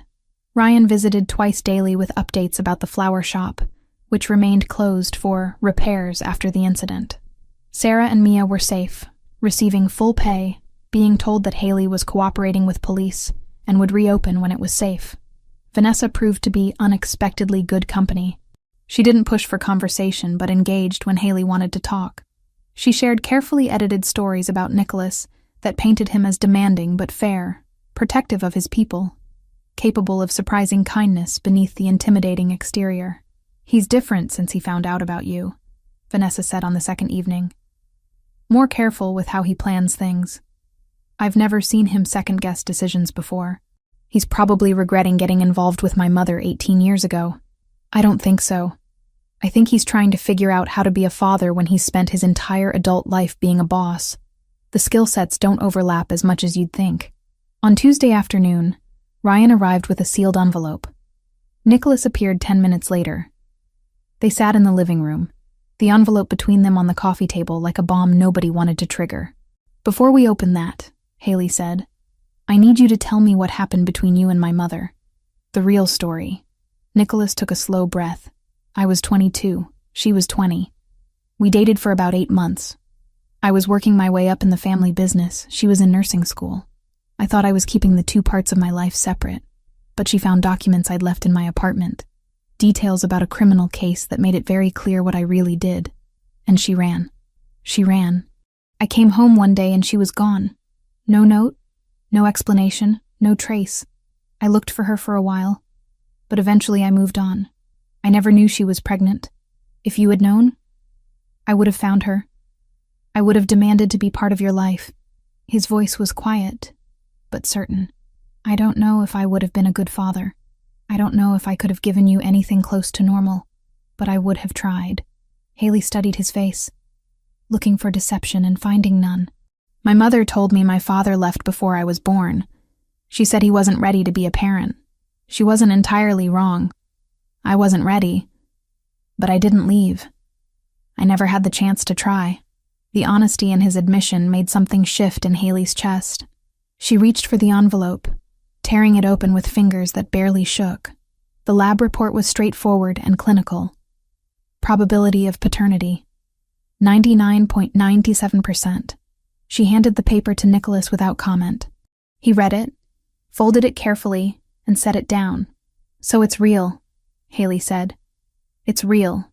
I want to see my mother, today. I need to hear this from her. Nicholas pulled out his phone. I'll arrange it. 2 hours later, they were in Yale New Haven Hospital's private wing. Nicholas had somehow secured visiting privileges outside normal hours. Vanessa came with them, staying in the waiting room while Nicholas and Haley approached Amanda's room. Do you want me to come in? Nicholas asked outside the door. Not yet. Let me talk to her first. He nodded and stepped back. Haley pushed open the door to find her mother awake, looking impossibly fragile in the hospital bed. Amanda's eyes widened when she saw her daughter. Haley, baby, what are you doing here? It's not visiting hours. Nicholas arranged it. Haley moved to the bedside, taking her mother's hand. Mom, we need to talk. Amanda's eyes filled with tears. He told you. He showed me. We did a DNA test. It came back positive. Haley's voice cracked. Why didn't you ever tell me? Because I was protecting you. Because his world is dangerous and I wanted you to have a normal life. Amanda squeezed Haley's hand weakly. Are you angry? I'm a lot of things. Angry is one of them. But mostly I'm scared because you're dying, and everything I thought I knew about my life was a lie. And now there are people trying to kidnap me and I don't know how to process any of it. I'm so sorry, baby. I'm so sorry I didn't prepare you better. I thought I had more time. They cried together, mother and daughter, holding hands while machines beeped softly in the background. Eventually, Amanda pulled herself together enough to ask, Is he treating you well? He's protective. Intense. He put me in a secure apartment with round-the-clock security. That's good. That's what I asked him to do. Amanda's breathing was labored. He's not perfect, Haley. His world is dark and complicated. But he'll keep you safe. That's all I care about now. Mom, let me finish. You have a choice to make. You can accept his protection and learn about that side of your family. Or you can walk away, build your own life, keep your distance. Either way, he'll make sure you're secure. But I think you should give him a chance. Not for me, for you. You deserve to know where you come from. Haley wiped her eyes. What if I can't handle his world? Then you'll figure that out together. You're stronger than you think, baby. You always have been. They talked until Amanda grew too tired to continue, her words slurring with medication. Haley kissed her forehead and promised to visit again soon. Nicholas was waiting in the hallway when she emerged. How is she? Weak. But she wanted me to know she doesn't regret asking you to help. Haley looked up at him. She thinks I should give you a chance. What do you think? I think I'm terrified and angry and confused. But I also think you kept your word about protecting me.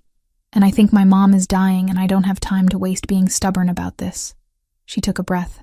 So yes, I'll give you a chance. But I need honesty from you. No more surveillance I don't know about. No more decisions made for me without explanation. If we're doing this, we do it as equals. Nicholas studied her for a long moment. Equals might be difficult given the security requirements. But partners, maybe. We make decisions together where possible. I can work with that. He extended his hand. After a brief hesitation, Haley shook it. The gesture felt absurdly formal for a father and daughter. But it also felt like the beginning of something neither of them quite knew how to navigate. As they walked back toward the elevator where Vanessa waited, Haley realized her life had irrevocably changed. She wasn't just Haley Grant the florist anymore. She was Haley Grant, daughter of Nicholas Bellini, and whatever came next, she'd have to learn to live in both worlds at once. The days after the DNA confirmation blurred together in a rhythm Haley hadn't known existed. She woke in the secure apartment with Vanessa already awake, brewing coffee and checking her phone for updates. Nicholas called twice daily, morning and evening, asking questions that felt awkward but genuine. Had she slept well? Did she need anything? Was she comfortable?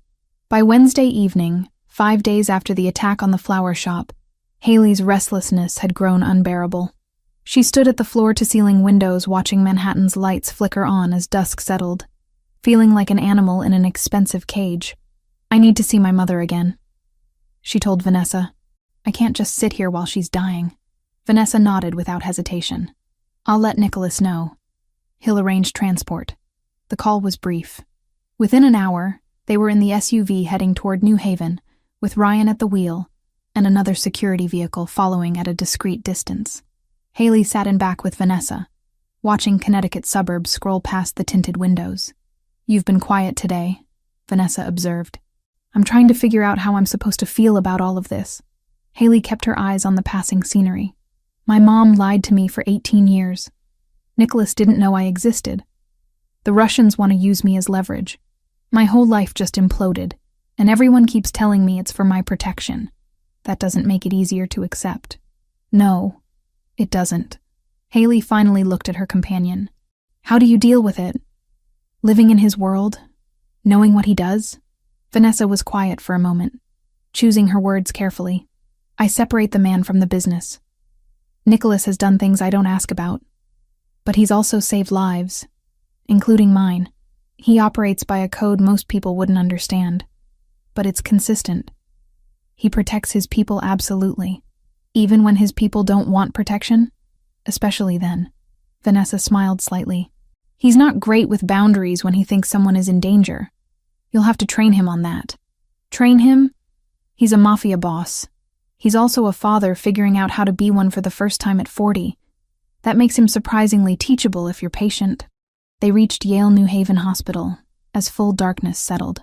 Nicholas met them in the private wing, standing outside Amanda's room with his hands in his pockets, looking uncharacteristically uncertain. "She's awake," he said, "but she's weaker than on Tuesday. The doctors say her decline is accelerating." Haley felt her throat tighten. "How long?" "Days, maybe a week. They've increased her pain medication." "Is she lucid?" "Mostly, but she drifts." Nicholas hesitated. "She asked to see me with you this time, if you're willing." Haley nodded, not trusting her voice. They entered together, Nicholas hanging back slightly as if unsure of his place in the room. Amanda's eyes opened when she heard them approach. Her face was gaunt, skin paper thin, but her gaze was alert. "Both of you, good." Haley took her mother's hand, shocked by how cold it felt. "Hi, Mom." "Hi, baby." Amanda's voice was barely above a whisper. "Nicholas, come closer.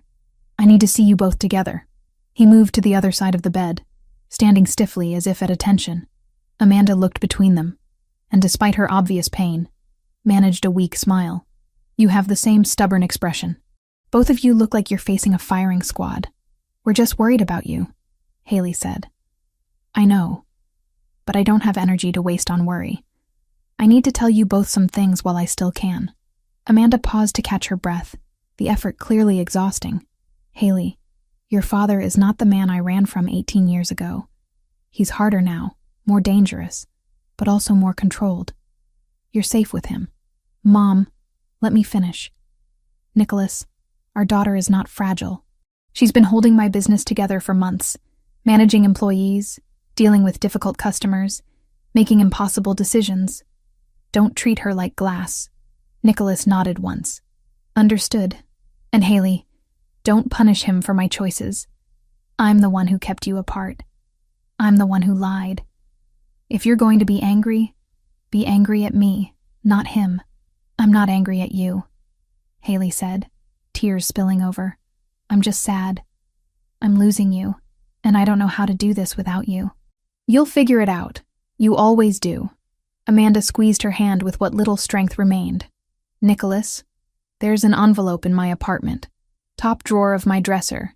It's for Haley, but don't give it to her until after I'm gone. Promise me." "I promise." They stayed for another hour, talking quietly about small memories. Amanda told stories about Haley's childhood that Nicholas had never heard. Haley learned details about her parents' relationship that her mother had never shared before. Nicholas sat mostly silent, absorbing information about a life he'd missed. When Amanda finally drifted into medicated sleep, they left quietly. In the hallway, Nicholas turned to Haley. "Thank you for letting me be there. She wanted you there. That's reason enough." They walked toward the elevator in silence. Vanessa had stayed in the waiting room, giving them space. When they rounded the corner, they found her standing by the windows, talking quietly with Ryan. Something about the way they stood, slightly closer than professional distance required, made Haley pause. Nicholas noticed it too. He slowed his steps, observing, when Vanessa laughed at something Ryan said, touching his arm briefly. The gesture carried an intimacy that went beyond co-workers. "How long has that been going on?" Haley asked quietly. "I don't know, but I should have noticed sooner." Nicholas's expression was unreadable. "Ryan's been with me for 12 years. Vanessa for 8. They work together often. Does it bother you?" "No. They're both adults who've earned the right to their personal lives." He glanced at Haley. "Why do you ask?" "Because Vanessa's been kind to me, and Ryan's been professional but decent. If they're happy together, that's good." "Agreed." They continued toward the waiting room. Ryan and Vanessa separated smoothly as they approached, but not before sharing a look that confirmed Haley's observation. Nicholas pretended not to notice, discussing security protocols for the drive back to Manhattan. In the SUV returning to the city, Haley found herself studying the back of Ryan's head as he drove. "Ryan, can I ask you something?" "Of course, Miss Grant." "Call me Haley, and I'm curious. How long have you worked with Nicholas?" 12 years. Since I was 23. "And you've seen a lot in that time?" "More than most people see in a lifetime."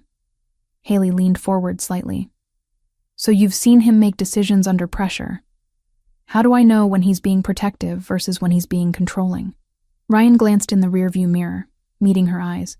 Boss's version of protective usually looks like controlling to everyone else. But here's the difference. He'll explain his reasoning if you ask directly. And he'll adjust if you present a better option. He won't always like it, but he'll listen. "That's accurate," Vanessa confirmed. "He's stubborn but not irrational. You just have to stand your ground." "Standing my ground against a mafia boss seems like terrible survival strategy. Standing your ground against your father is how you build a relationship based on respect instead of fear," Ryan said. "He doesn't want you afraid of him, Haley. That's the last thing he wants." The observation surprised her. She sat back, processing. By the time they reached Manhattan, she'd made a decision. "I want to see the flower shop," she announced as they pulled into the garage. "Tomorrow. I need to know what condition it's in and talk to Sarah and Mia. I'll coordinate security," Ryan said immediately. "And I'm coming with you," Vanessa added. Nicholas, who'd been silent most of the drive, simply nodded. "I'll come too, if you'll allow it." "You're asking permission?" "I'm trying to respect boundaries." His tone was careful. "Ryan said you'd appreciate it." Haley almost smiled despite everything. "Yes, you can come." Thursday morning brought gray skies and threat of rain. They took 2 vehicles to Hartford, arriving at Grant Flowers shortly after 10 a.m. Yellow police tape still crossed the entrance, but Ryan cut it away efficiently. The interior looked surprisingly normal, except for missing flowers from the displays that had wilted during the closure. Sarah arrived 15 minutes later, having received a call that morning that the shop would reopen soon. She stopped in the doorway, taking in the scene. Haley standing by the counter, Vanessa examining the cold storage unit, Ryan checking window locks, and Nicholas Bellini himself standing near the back, examining the security system his people had installed. "Haley, what on earth is going on?" Sarah's voice was sharp with worry and confusion. "The police said it was a robbery attempt, but the news is saying something else entirely. And now there's this man here who looks like he owns half of New York." "Sarah, it's complicated." Haley moved toward her longtime employee. "But you deserve the truth. Those men who came here last Friday, they were after me specifically. And Mr. Bellini's security team stopped them." "Why would anyone target you?" Haley glanced at Nicholas, who gave a slight nod of permission. "Because it turns out my father isn't dead like my mom always told me. He's very much alive, and some dangerous people thought they could use me as leverage against him." Sarah's eyes widened as she looked between Haley and Nicholas, seeing the resemblance she'd never had reason to notice before. Oh my God. The eyes. You have the same eyes. We do. Haley took a breath. My mom is dying, Sarah. She asked him to protect me. That's why all of this happened. The older woman sat down heavily on the stool behind the counter. Amanda never said a word. All these years, she was protecting me. From his world, and from people who might use me to hurt him. Sarah looked at Nicholas directly. And now? What happens to Haley in this shop? That's Haley's decision, Nicholas said. I'll provide security and resources, but the business is hers to run or close as she chooses. I want to reopen, Haley said firmly. This shop is my mom's legacy. I'm not letting anyone take that away. Sarah nodded slowly. Then we reopen. But with better security than yellow police tape. Already installed, Ryan confirmed. Cameras, alarms, direct line to our monitoring center. And I'll have 2 people in the area at all times. Discreet people, Haley added. I don't want customers scared away by obvious bodyguards. Discreet, Ryan agreed. They spent the next 3 hours cleaning and restocking. Mia arrived with her mother, who wanted to see that the shop was truly safe before allowing her daughter to return to work. Vanessa handled the concerned parent with practiced diplomacy, explaining security measures without revealing too much about Nicholas's business. By early afternoon, Grant Flowers looked almost normal again. Sarah had called their regular suppliers and arranged deliveries for the next week. Mia was reorganizing the back room. Haley stood at the counter updating their website to announce reopening on Monday. Nicholas had stayed mostly in the background, observing but not interfering. Now he approached Haley with careful steps. You've done well here. Your mother would be proud. She built this from nothing. I'm just trying to keep it going. That's harder than building sometimes. Maintaining what someone else created requires different skills. Haley looked up at him. Is that experience talking? My father built our family business. I inherited it at 24 when he died. I spent years figuring out how to honor what he created while adapting it to survive. Nicholas paused. It's not the same situation, but I understand the pressure of legacy. It was the most personal thing he'd shared with her. Haley found herself wanting to know more. Did you ever resent him for it? For leaving you with that responsibility? Every day at first. Then I realized resentment was wasted energy. I could either step up or watch everything fall apart. So I stepped up. And now? Now I'm trying to figure out how to be a father when the only example I had was someone who taught me about power and control, but not much about actual parenting. His expression was wry. I'm not doing great so far. You're doing better than you think. The admission surprised Haley as much as it clearly surprised him. You could have just sent bodyguards and money. Instead, you're here helping me clean my flower shop. That counts for something. Before Nicholas could respond, Vanessa appeared from the back room. Sarah wants to know if we should order the usual amount of roses or double it for the reopening. Double, Haley decided.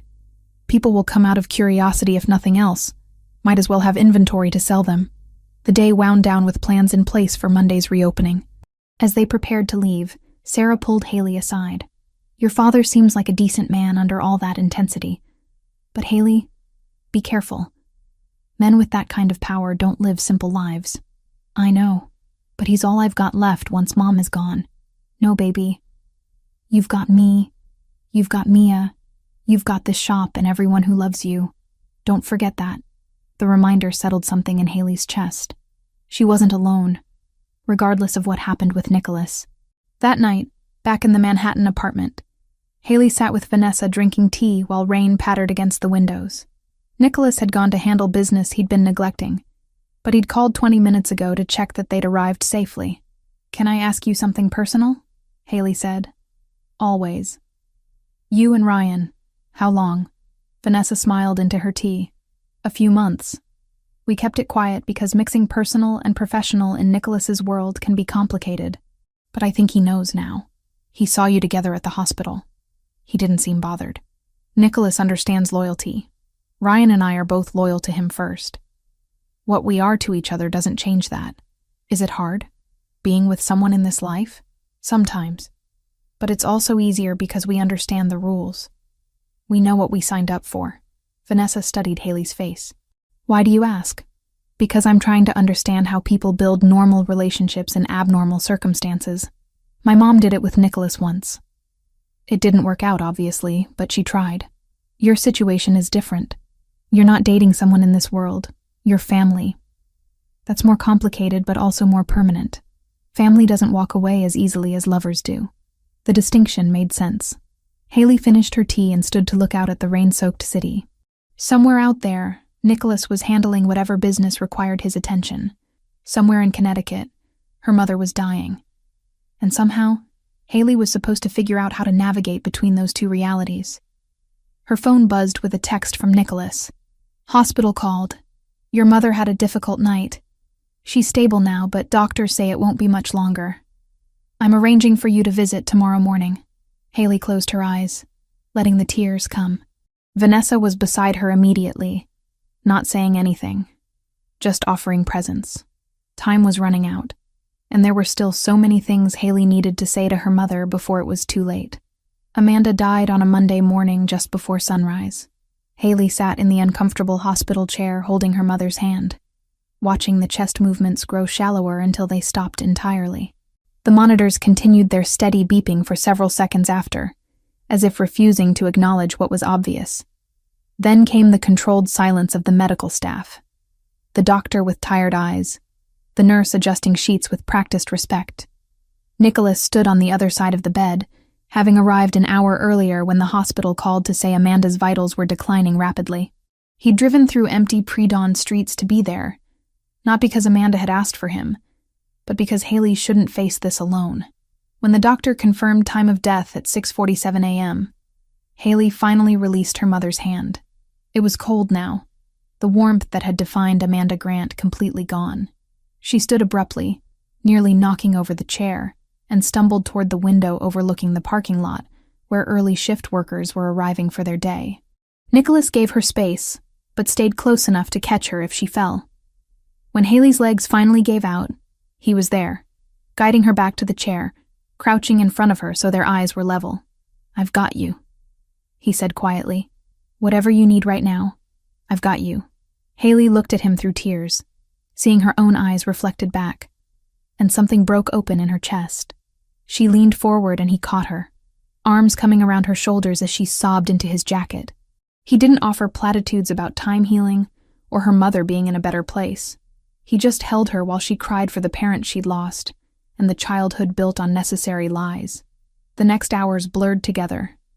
Paperwork, phone calls, decisions about funeral homes and burial arrangements. Nicholas handled logistics with quiet efficiency, while Haley sat numbly in waiting rooms, Vanessa appearing at some point to sit beside her with coffee and silence. By early afternoon, they were back in Manhattan. Haley had insisted on going to the secure apartment rather than Hartford, not ready to face the flower shop or her empty apartment or any of the places that would remind her that Amanda was truly gone. She slept for 16 hours straight, waking Tuesday evening disoriented and hollow. Vanessa was in the kitchen cooking something that smelled like chicken and herbs. Nicholas sat in the living room reviewing documents on his laptop, but he closed it the moment Haley emerged from the bedroom. Hungry? Vanessa asked. Not really. Haley's voice was hoarse from crying. But I should probably eat. They sat together at the dining table, an awkward approximation of family dinner. Haley pushed food around her plate while Nicholas and Vanessa talked quietly about arrangements they'd made. The funeral would be Friday in Hartford. Small service, just close friends and colleagues from the shop. Your mother left instructions, Nicholas said carefully, in the envelope she mentioned at the hospital. I retrieved it from her apartment yesterday. He handed Haley a cream-colored envelope with "For Haley," written in Amanda's shaky handwriting. Inside was a 2-page letter and a smaller sealed envelope marked "For Nicholas." Haley read her mother's letter silently, tears streaming down her face. Amanda had written it weeks ago when she could still hold a pen steadily. It contained apologies for the lies, explanations for the choices, and expressions of pride for the woman Haley had become. At the end, a request. Give Nicholas a chance. He's earned it by keeping you safe. She left something for you too, Haley said, sliding the second envelope across the table. Nicholas opened it, reading quickly. His jaw tightened, but his expression remained controlled. When he finished, he folded the single page carefully and put it in his pocket. "What did she say?" Haley asked. "That she was sorry for the years I missed. That she hoped I'd be the father you deserved now that I had the chance." He paused. "And that she loved me once, before everything became complicated." The admission hung in the air between them. Haley had never considered that her parents might have genuinely loved each other, not just had a brief relationship that ended badly. Seeing the carefully masked emotion on Nicholas's face made her realize he was grieving too, for different reasons but with equal weight. Friday's funeral was quiet and dignified. The service was held at a small chapel in Hartford, with maybe 30 people in attendance. Sarah and Mia had arranged flowers from Grant Flowers throughout the space, cream roses and white lilies that Amanda would have approved of. Haley delivered the eulogy with a steady voice that surprised her. She talked about her mother's strength, her dedication to building a life from nothing, her love of flowers and the small joys they brought people. She didn't mention the secrets or the fear that had driven Amanda's choices. Those were private truths that didn't need to be part of the public goodbye. Nicholas sat in the second row with Vanessa and Ryan, dressed in a dark suit that made him look simultaneously powerful and uncomfortable. He didn't speak during the service, but when they moved to the cemetery for burial, he placed a single black rose on the casket before it was lowered into the ground. "Why black?" Haley asked later. "It was what she sent me to reveal the truth." Seemed appropriate to return the gesture. After the funeral, people gathered at a small reception at a restaurant near the flower shop. Haley accepted condolences and shared memories, playing the role of composed daughter while feeling completely unmoored inside. Sarah stayed close, running interference when someone got too personal with their questions. Mia cried openly, her teenage emotions less filtered than the adults around her. By evening, most people had left.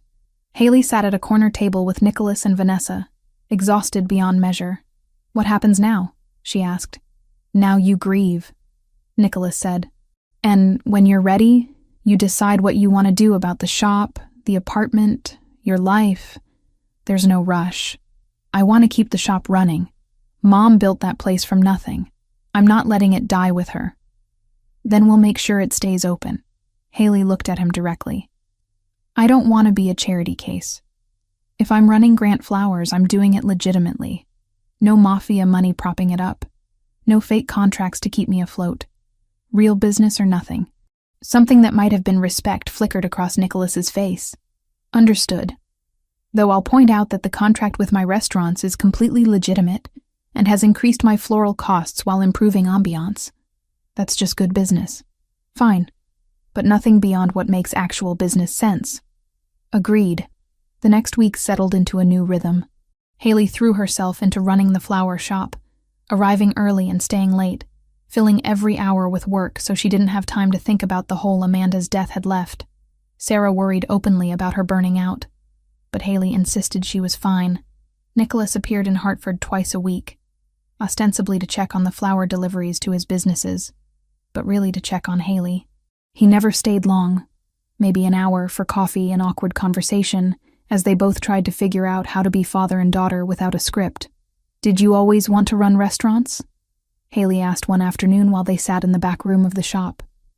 "No, they're a useful front for other activities, but I've grown to appreciate them.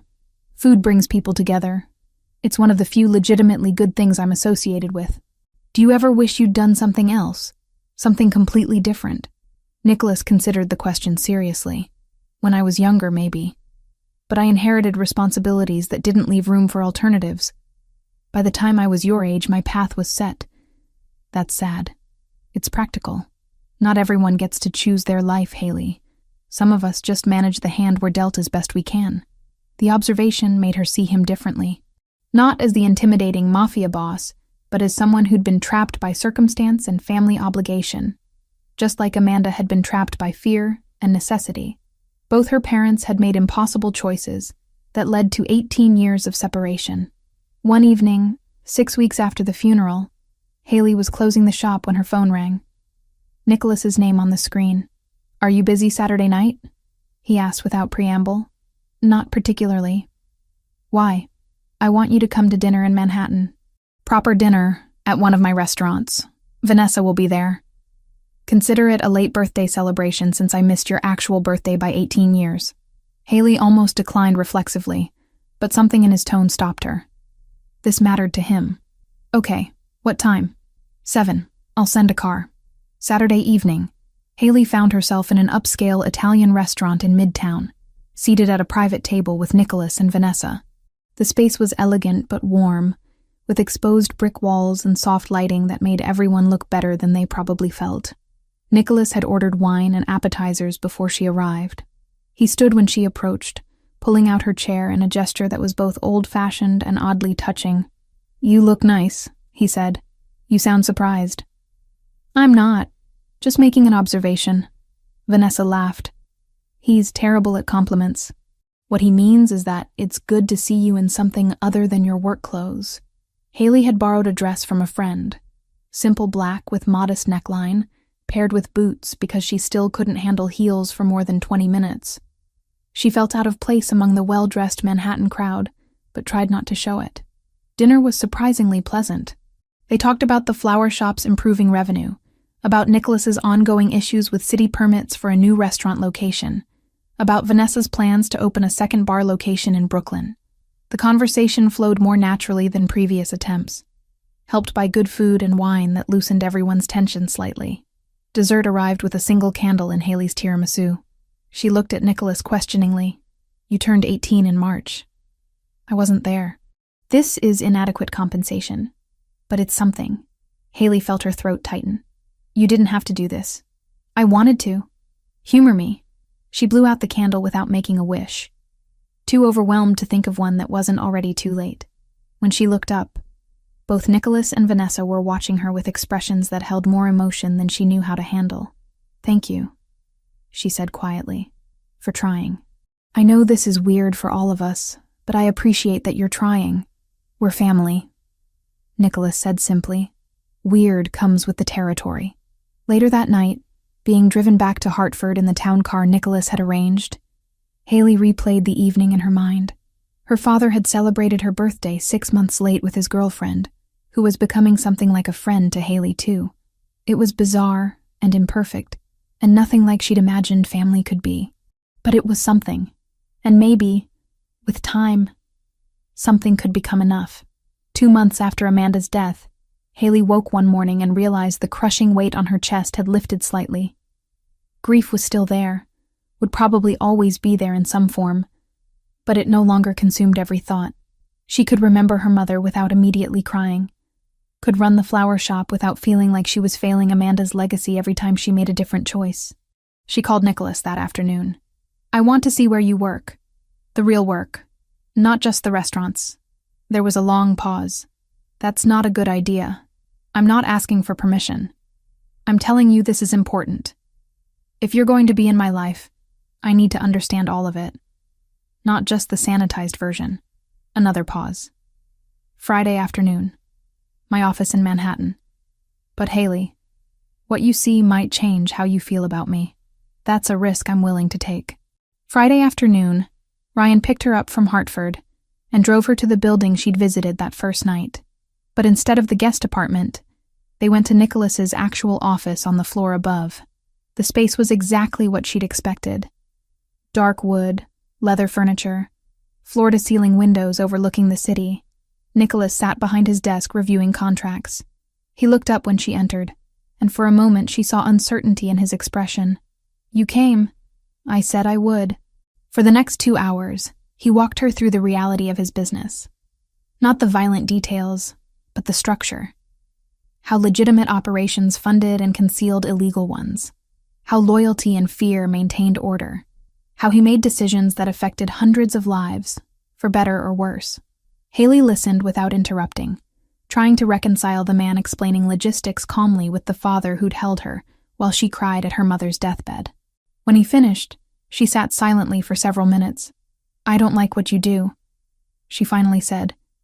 "But I understand why my mother thought you'd protect me. Because you protect everything you consider yours, completely and without hesitation. Yes, and I'm yours now. Your daughter. Yes. Then I need you to promise me something. If I'm going to accept you as family, truly accept it?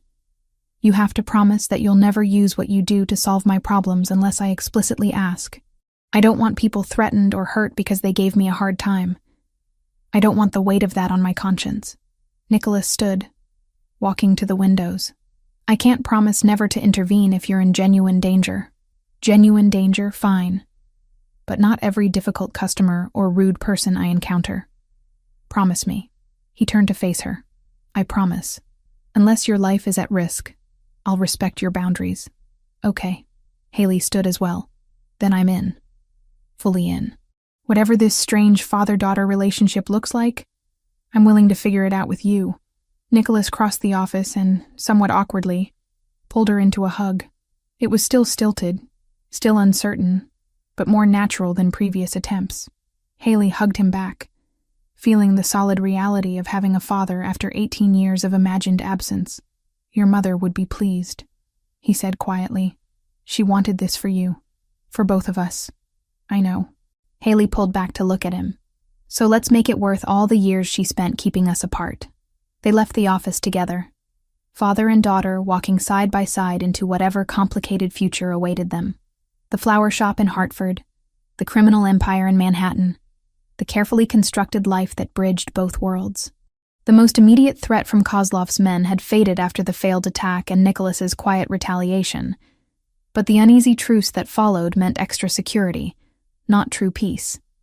It wasn't perfect or simple or anything close to normal, but it was theirs, and that made it worth fighting for. The end.